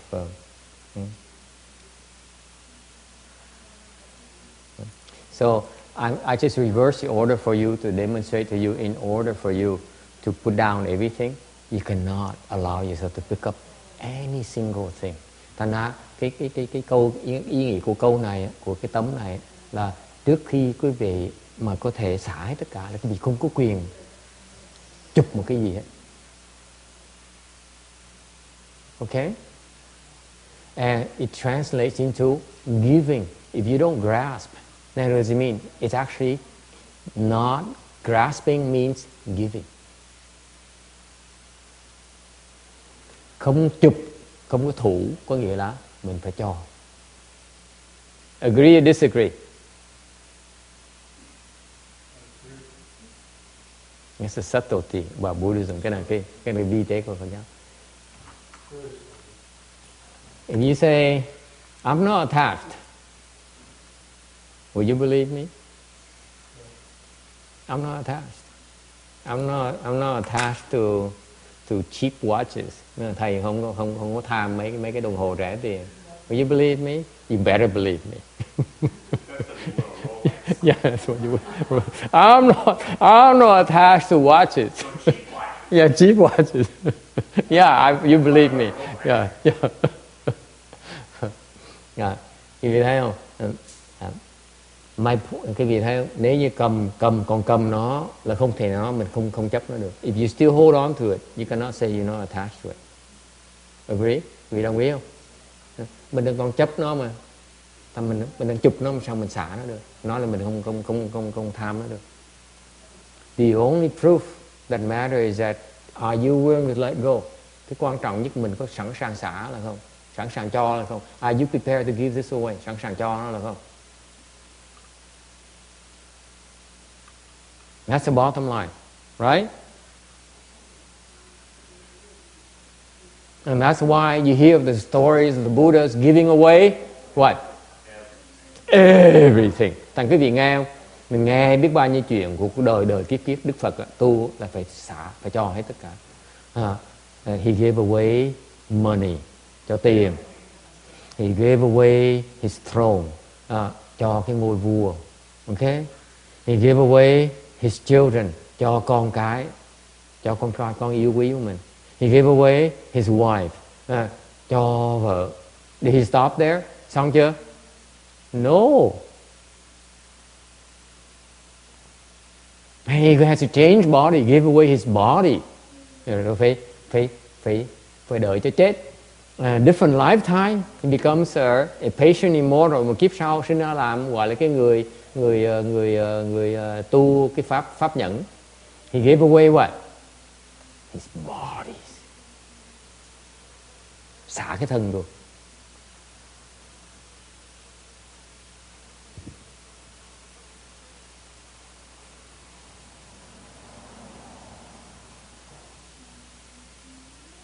You cannot live unless you're prepared to die. Cái này không thể nào sống trừ phi quý vị sẵn sàng chết. Your wisdom life will never truly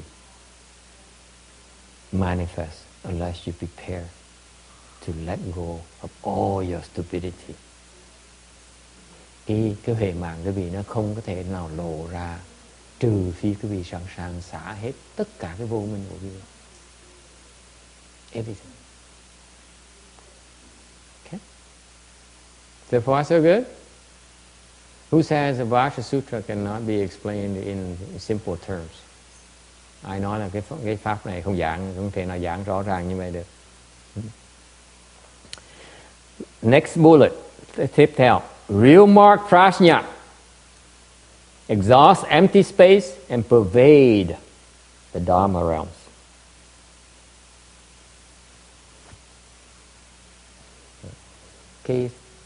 thực tướng bát nhã nó tận hư không và nó khắp tất cả pháp giới. What does it mean? Nghĩa là sao? Real mark prajna, cái chân tướng bát nhã.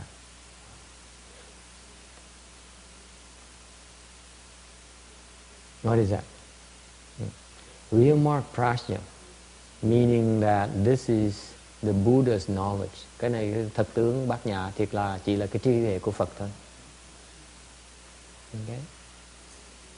It says here the Buddha's wisdom, cái trí huệ, cái tri kiến, cái sự hiểu biết của Phật đó, trí huệ của Phật đó.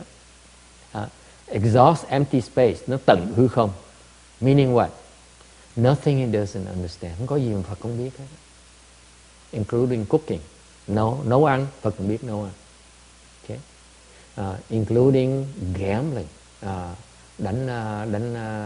đánh độ, Phật cũng biết đánh độ nữa. Okay? It's nothing it does not understand. And pervade the Dharma realm. Nó khắp hết tất cả pháp giới. Meaning that it's everywhere. Cái thực tướng bát nhã nó khắp hết tất cả.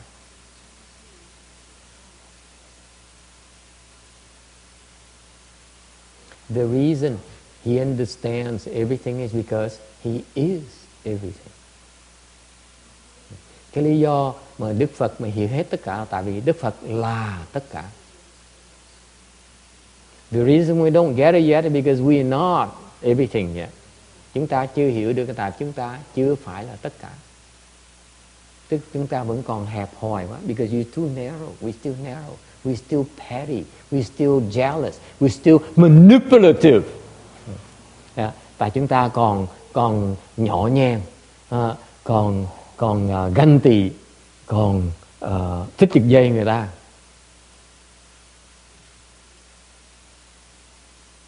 That's why we're not there yet. Bởi vì mình không có ở đó được. Mình không thể nào thấy được cái tất cả. We should fool ourselves. Mình ngạo mạn quá. Okay? All right. Conversely speaking, all things are basically within the real mark prajna. Nó ngược lại. Tất cả nó có trong mặt hết tất cả trong thực tướng bát nhã. Okay? That's just a reiteration of the prior bullet point. Because attachment's basic substance is the basic substance of the Dharma body is not attained, and one's original face is not recognized. Tại vì cái chấp trước nên cái thể của cái pháp thân không thể nào đắc được, và cái bổn lại diện mục không thể nhận ra được. Yeah, try to understand that. I don't get it either, Vicky. So I won't even bother trying to explain this to you because I don't get it. Yeah. Câu này thầy cũng không hiểu luôn nữa. Ai nhiều người lắc đầu quá, nó nhiều danh từ, nó trừu tượng quá. There's too many big words here. I'm not sure I understand. Okay. You can break it into 3 sections. Okay. Because of attachments. Trước hết, cái vấn đề lớn nhất là cái chấp trước. Okay, the biggest problem we have is we full of attachments. Nhiều chấp trước quá này. We agree on that? Okay, right? Im says, I don't have any attachments. It's only for you Buddhist people. No, it's also for Christians as well. They also have a lot of Christian attachments. We Buddhists have our own Buddhist attachments. Okay? Or atheist attachments. Yeah, they have their own attachments. So we have an attachment. The basic substance of the Dharma body is not attained. Cái bổn thể của cái pháp thân đó nó không thể nào đắc được. Meaning that, what does it mean? You cannot be enlightened. Không thể nào không nào giác ngộ được. That's what it means.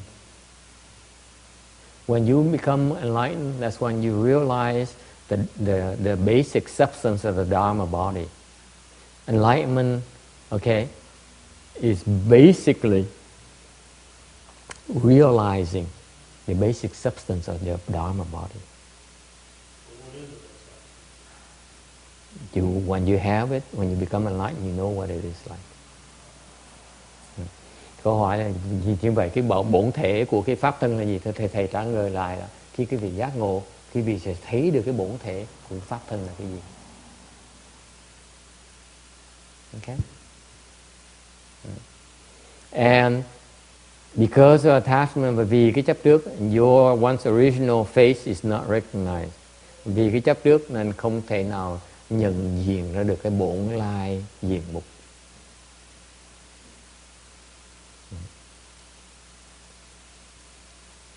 Any questions? Ai thắc mắc gì không?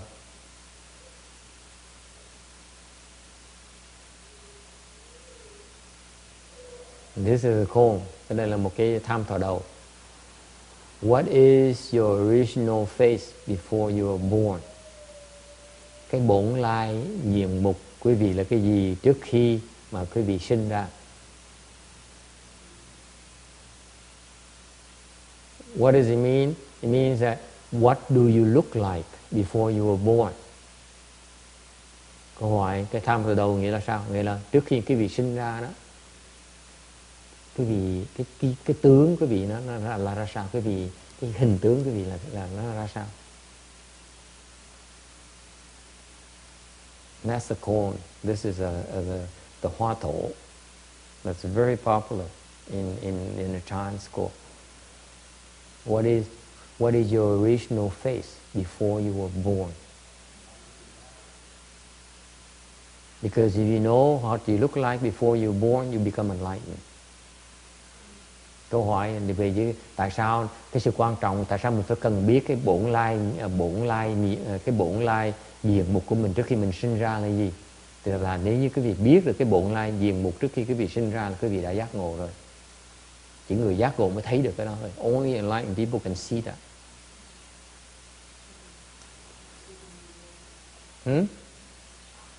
Yes? And that's why people investigate this topic. Là người ta ngồi, người ta tham cái thỏi đầu này.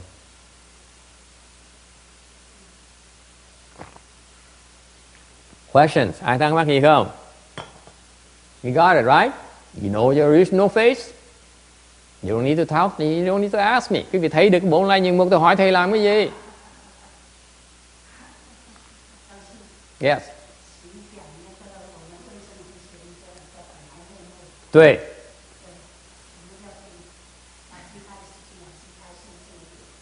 What do I know? I haven't seen it yet. 我没看过. Ngoài bà hỏi nhờ thầy giảng dùng cái bổn lai diện mục trước khi sinh ra là gì, thầy trả lời ngay lập tức. Thầy nói thầy chưa thấy, sao mà giảng cái gì được.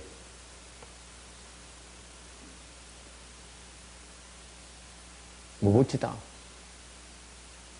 你应该参一下，好不好？要等来参加我们的禅期，可以参一下，啊。来生的时候用鱼了，就错。那你加工一点啊，精进一点。参透了，才要xử. Mà nói nếu như cái kiếp sau là lại bài bị mê muội, làm sao mà tham, thì thầy nói lo tham, tinh tấn tham một tí để tham cho nó xong đi trước khi mà chết. Because once when you penetrate this cone, this hoa thổ, then next lifetime will not be confused anymore. Tại vì nếu quý vị mà tham cái thỏi đầu này mà nó thành rồi thì kiếp sau quý vị không còn mê muội nữa đâu. I guarantee you. Thầy cam đoan cái gì như vậy. Never again. Never again. Next lifetime, until the end of time, you never become confused again.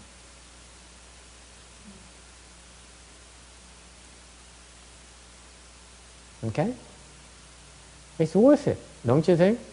Quý vị thấy không? Nếu như quý vị nghĩ chứ coi, nếu như quý vị mà làm cái gì để mà suốt trong kiếp sau, đời kiếp mình sẽ không còn mê muội nữa. Có xứng đáng là không xứng đáng? Anything you do right now, okay? Most chances are that you become confused the next lifetime. There's nothing you can do to prevent it from becoming not confused next lifetime. Tất cả những gì mình làm là kiếp sau. If you see original face, you will never be confused. Isn't it? That's why people would devote their lifetime contemplating this. Now you understand. They're not stupid. They're very smart. They said, I want to break through this cycle of ignorance forever. I will never become ignorant. That's a fact. Quý vị biết không? Ta nói có nhiều người ta bỏ cuộc đời của họ tham cái thoại đầu này để làm cái gì? Để họ mà tham mà chứng thành đó thì đời kiếp sẽ không bao giờ bị mê muội, không bao giờ. Có gì xứng đáng hơn nữa không? Nghĩ chứ coi. Có việc gì làm nó còn xứng đáng hơn được như vậy, có giá trị hơn như vậy không? Thành như người ta bỏ cuộc đời, ta tham cái thoại đầu này. Yes, Vicky. I've had this question for a while. Does our spirit live on forever? Cái linh hồn mình nó sống vĩnh cửu không? What do you think? Yes, Tex, you laughing.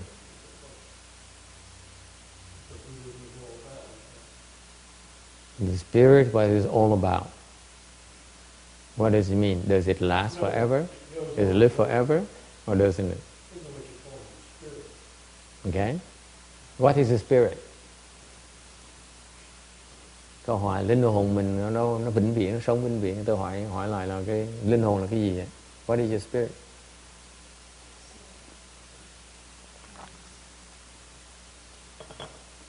Please, everyone. Tất cả mọi người, tôi hỏi quý vị. I ask all of you, what is your spirit? You hear about this word, my soul, my spirit, right? Mình nghe chữ linh hồn, nghe chữ cái linh hồn, thì cái ý nghĩa linh hồn nghĩa là gì? What is your spirit? Là cái gì? Let's be precise. What is it? Linh hồn là cái gì? Says it's the Buddha nature. It's the true nature. Yes, it's part of it. Cái linh hồn là một phần của Phật tánh mình, đúng. What else?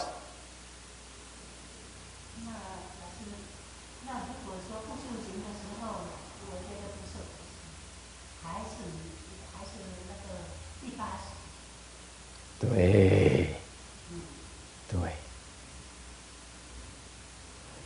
Only a Chinese get it. You don't know Chinese. There's a Chinese class starting in 2 weeks.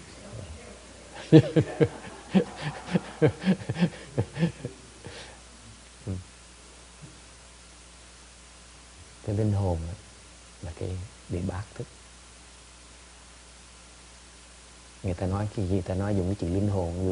Người phàm phu tôi dùng cái chữ linh hồn đó. Linh hồn của tôi đó. Thiệt ra ta nói về cái bác thức của chúng ta. When people talk about your soul, your spirits, it's actually referring to the eighth consciousness. The Buddhists call it eighth consciousness. Okay? Before. Eighth consciousness is one of the eight consciousnesses that we have. Cái đề bát thức là một cái thức thứ 8, là trong 8 cái thức mà chúng ta có đó. Thì đề bát thức là cái mà người thường phàm phu gọi là linh hồn. all the lay people, all the confused people, everyone else, okay, call the soul or the spirit, basically is what we call the eighth consciousness. We designate as that portion as the eighth consciousness. Is that clear? So far so good? So does the spirit live forever? Thành câu hỏi là cái bát thức này nó tồn tại vĩnh viễn là không? Yes or no? Does it last forever?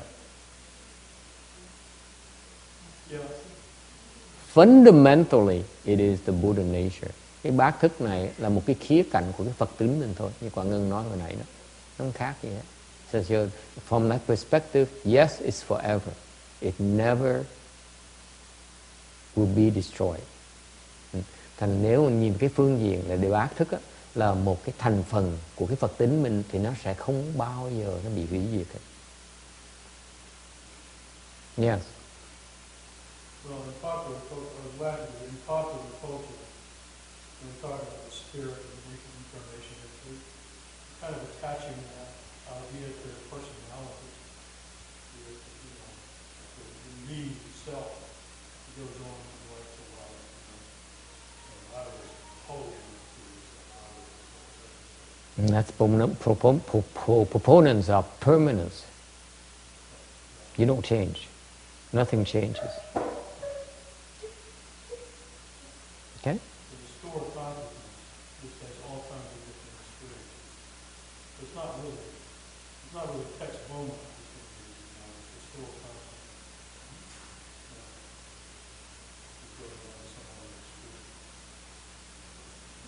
The text Beaumont is only one temporary body. You're like a hotel room. You stay there. And then after you're done, you move on to a different hotel. That's all. You're not going to be there forever. It's not yours. You cannot be there forever. It's a hotel. You have to move on. Cái thân mình á, cái thân con người này giống như cái khách sạn vậy. Không phải nhà của quý vị. Quý vị phải dời dọn chỗ. Không thể nào ở đó hoài được. You can live there for a long, long time, like in a Grand Hotel residence, in that movie, right? But eventually, you have to change scenery. You cannot stay there forever. That's all there is. The body is basically a hotel. Cái thân mình chỉ là một cái khách sạn thôi. Nó không hơn gì hết, nó không khác gì hết đó. Mình ở khách sạn, ở tạm thời thôi, mình có thể ở đó luôn được, vĩnh cửu được. So the hotel, you can stay there temporarily. You have to move on. Okay? That which moves on is permanent. Cái mà nó được dời đi đó, nó là vĩnh cửu. Yes.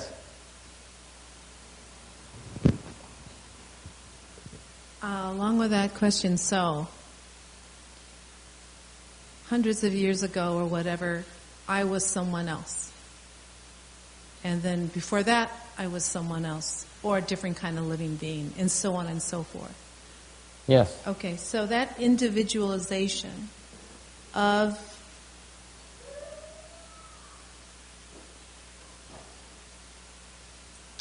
that I call right now Vicky. Mm-hmm. Does that person's or living being continue on their own path? It doesn't combine with another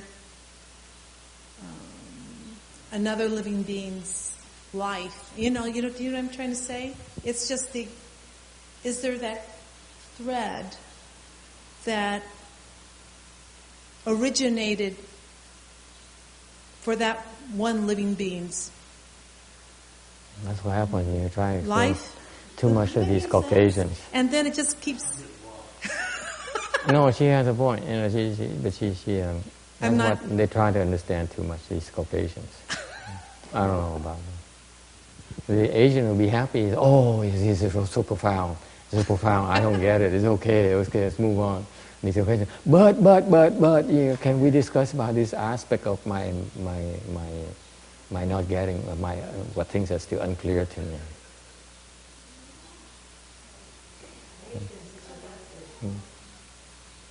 I have plenty of it, and let me assure you, otherwise I would quit a long time ago. Because sometimes it's so impossible. It feels to be so impossible to make you understand. And you feel like,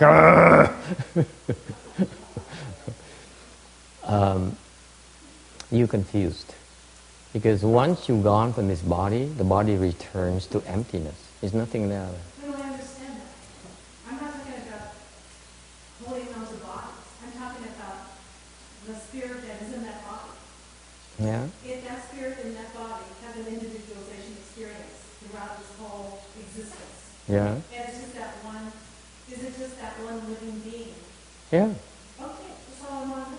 Yeah. Just like you move from hotel room to hotel room, But it's hotel just room, not that's like, all. okay, now, you're only this living being for one eon, and now you're going to become a different living being for the next 2 or 3 eons. You know what I'm saying? I mean, Yeah. it's just still the same living being that is going through many different experiences through Right. many eons.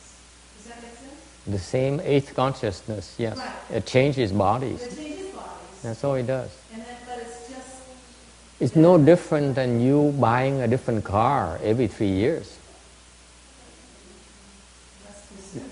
But okay. Okay? It's not different. You're the same person. You just drive a different car. That's all. Okay, that's what I was wondering. It's no, or you change houses. That's it. You're still the same person. The person is basically the eighth consciousness. That's it. That's a constant. It doesn't change. And the way, yes. The same struggles? I hope not, because I would give up. I would become so desperate. No, we won't. I refuse to submit to that. I mean, once is enough. 2 nuns is enough. I don't want to have 2 more nuns. Too much like I got, so I refuse to accept it. Then it makes no sense to cultivate at all.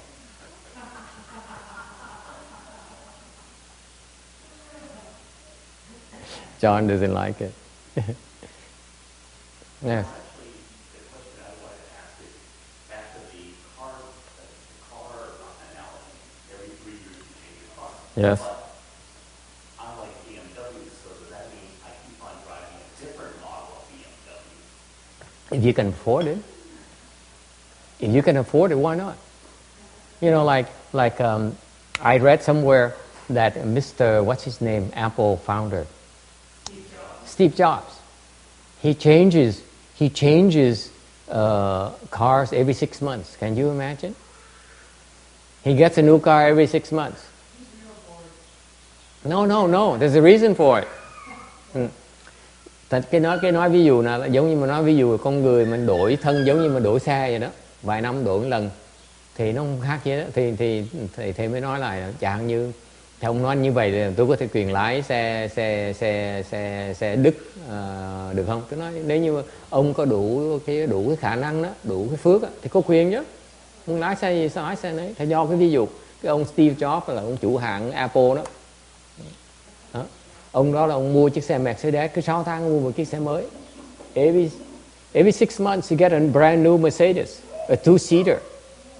That the Roadster SL whatever, 500 or 600 whatever it's called. Cứ 6 tháng mua một chiếc xe 2 cửa, xe Mercedes 2 cửa, so SL 500 đó. Okay? Okay? $120,000 car. Cứ 6 tháng mua he signs a new lease every 6 months. Cứ 6 tháng ký cái lease mới, hợp đồng mới để mua chiếc xe Mercedes. Every 6 months. You know why? Cứ biết tại sao không? You know why? Not because he wants a new car. Không phải là ông muốn xe mới đâu. They don't change that fast every 6 months. Okay? Chiếc xe nó không có đổi 6 tháng đâu. 6 tháng không ra xe mới đâu. Every year maybe. Every 2 years maybe. 3 năm có thể đổi cái model cái tí. Okay? But not every 6 months. So why does he buy a xe every 6 months? Tại sao mua xe mới làm gì? Yes. No, he doesn't need to write off taxes. He can pay all the taxes he wants. It doesn't bother him. Okay, it's never about taxes. No, you girls don't. I give up on you. I'm not a guy. Tell me why. No. I'm so disappointed in you, honey. Yes, Ying, why?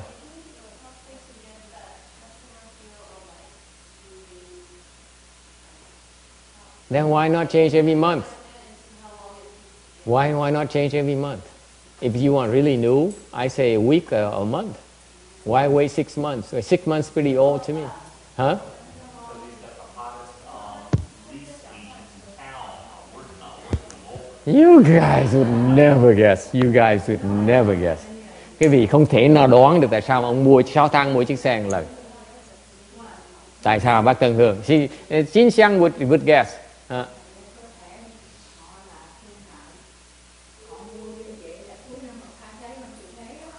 He says it's tax deductions.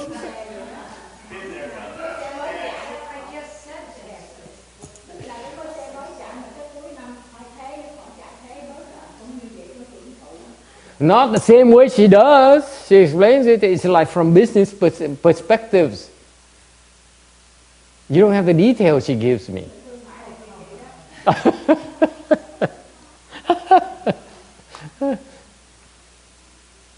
Yes? Would you like to know why? Yeah. Time is running out. I can't beat around the bush anymore. Because this guy has a quirk. Cái ông này, ông có cái tật. He refuses to get a license plate.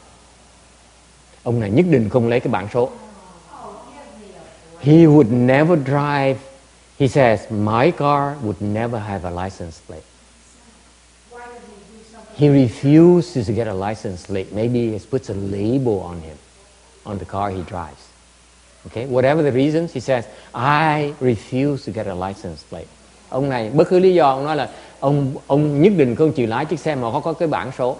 Xe ông sẽ không bao giờ có bảng số. Yes.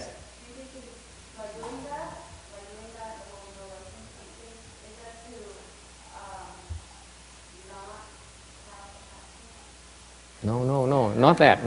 It has nothing to do with taxes, nothing to do with anything, except he has one quirk. He says, I do not want my car to have a license plate. That's the only reason he gave.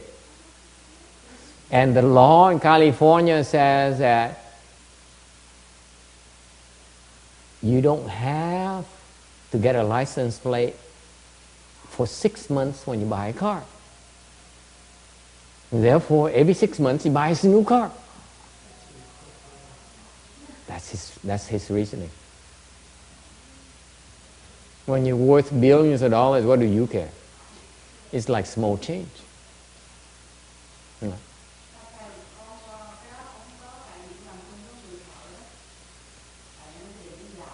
Mm-hmm. Uh-huh.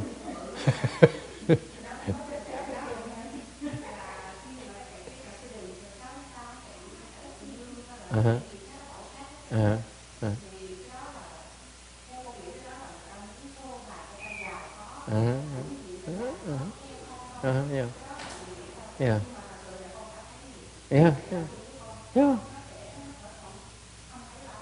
Có chồng chưa?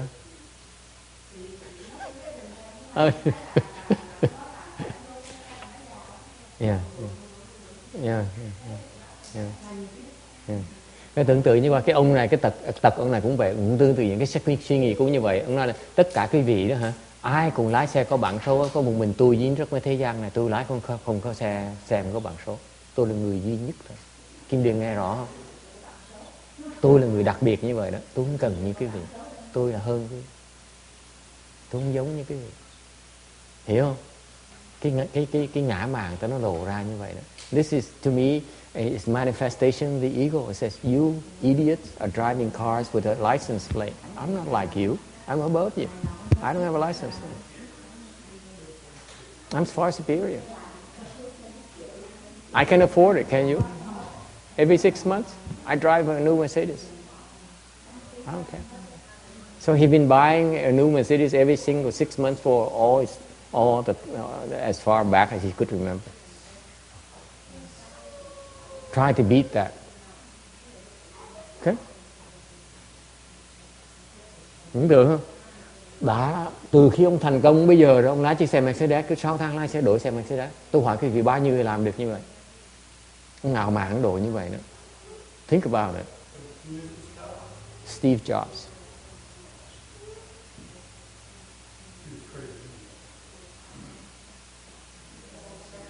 Okay? Yeah.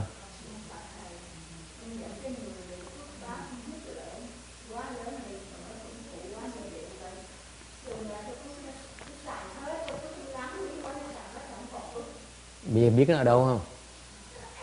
You know, so she says, this guy definitely has a lot of blessing. He's been using up a lot of his blessings, right? And he says, if he use up his blessings, he have nothing left. So I asked you, let's talk Turkey. You know where he is right now? Biết ở đâu không? Human realm. Đang kẹt trong cõi người lại. What's so great about it? Ở trong cõi nào lại? He's still human. He's born in the human realm. What's so great about it? Ông sinh lại làm người. Probably because he wants to start another Apple company. Chắc là muốn làm một cái hãng Apple khác nữa. Okay? What's so great about it? And I bet you he's going to create another Apple company. Chắc chắn nó sẽ tạo thêm một cái hãng Apple khác nữa. Okay? Hay ho gì đó. What's so great about it, Amy? Create another Apple company. What for? Tôi hỏi bác Tân Hương, thầy hỏi bác Tân Hương á, tạo thêm cái hãng Apple khác làm cái gì? Để chết lại hả? Then you die of cancer again? What for? What for? I don't get it either. I don't know where he learned Buddhism from, not from me. I'm declaring, folks, if he came to me, okay, I would have advised him to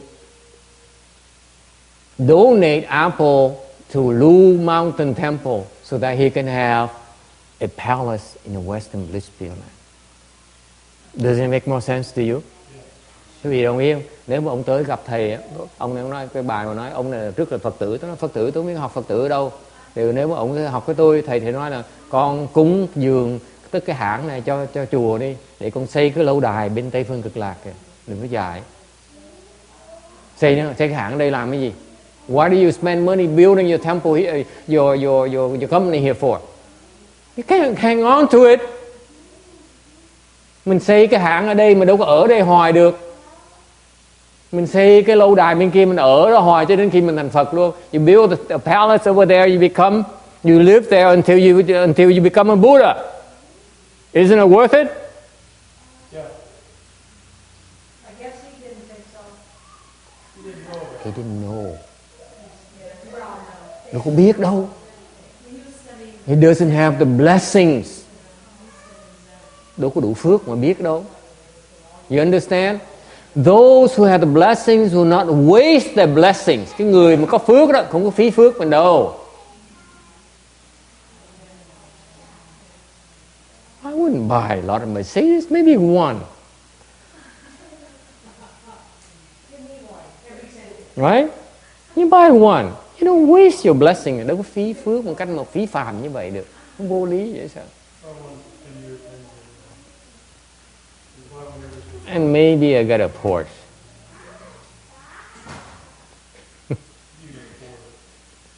Okay? But, you know, it's such a waste. You waste it. It's a shame. Particularly stupid, nobody even admires that. It's all in his mind. You Yeah. see it. Yeah. Nobody can nobody can shut it. Oh well. Oh well. But it would be nice to be rich. Okay. That's enough for today. Rồi, ngừng lại ở đây.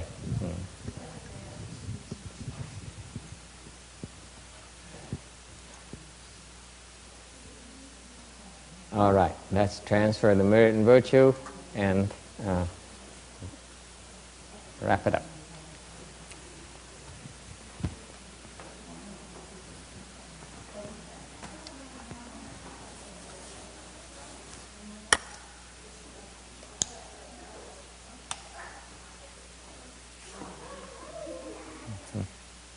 是表示地藏菩萨的香也要点哈。我们结束的时候不用不用了，那我们这里要点。一点，一句可以。Yeah, it's all. Okay. Sao vậy?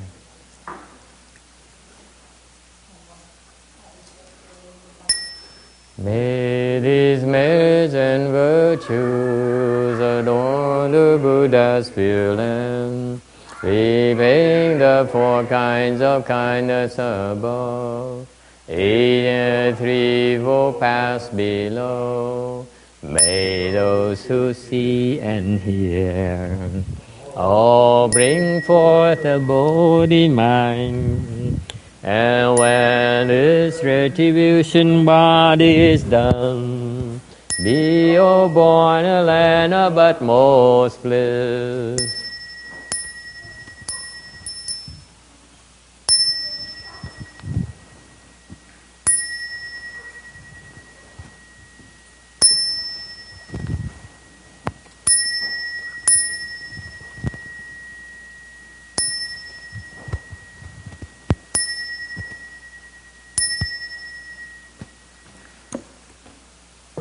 Nam mô Tát Chư Quân Chu Chư Ly Bồ Sa. Nam mô Tát Chư Quân Chu Chư Ly Bồ Sa. Nam mô Tát Chư Quân Chu Chư Ly Bồ Sa. Nam mô Tát Chư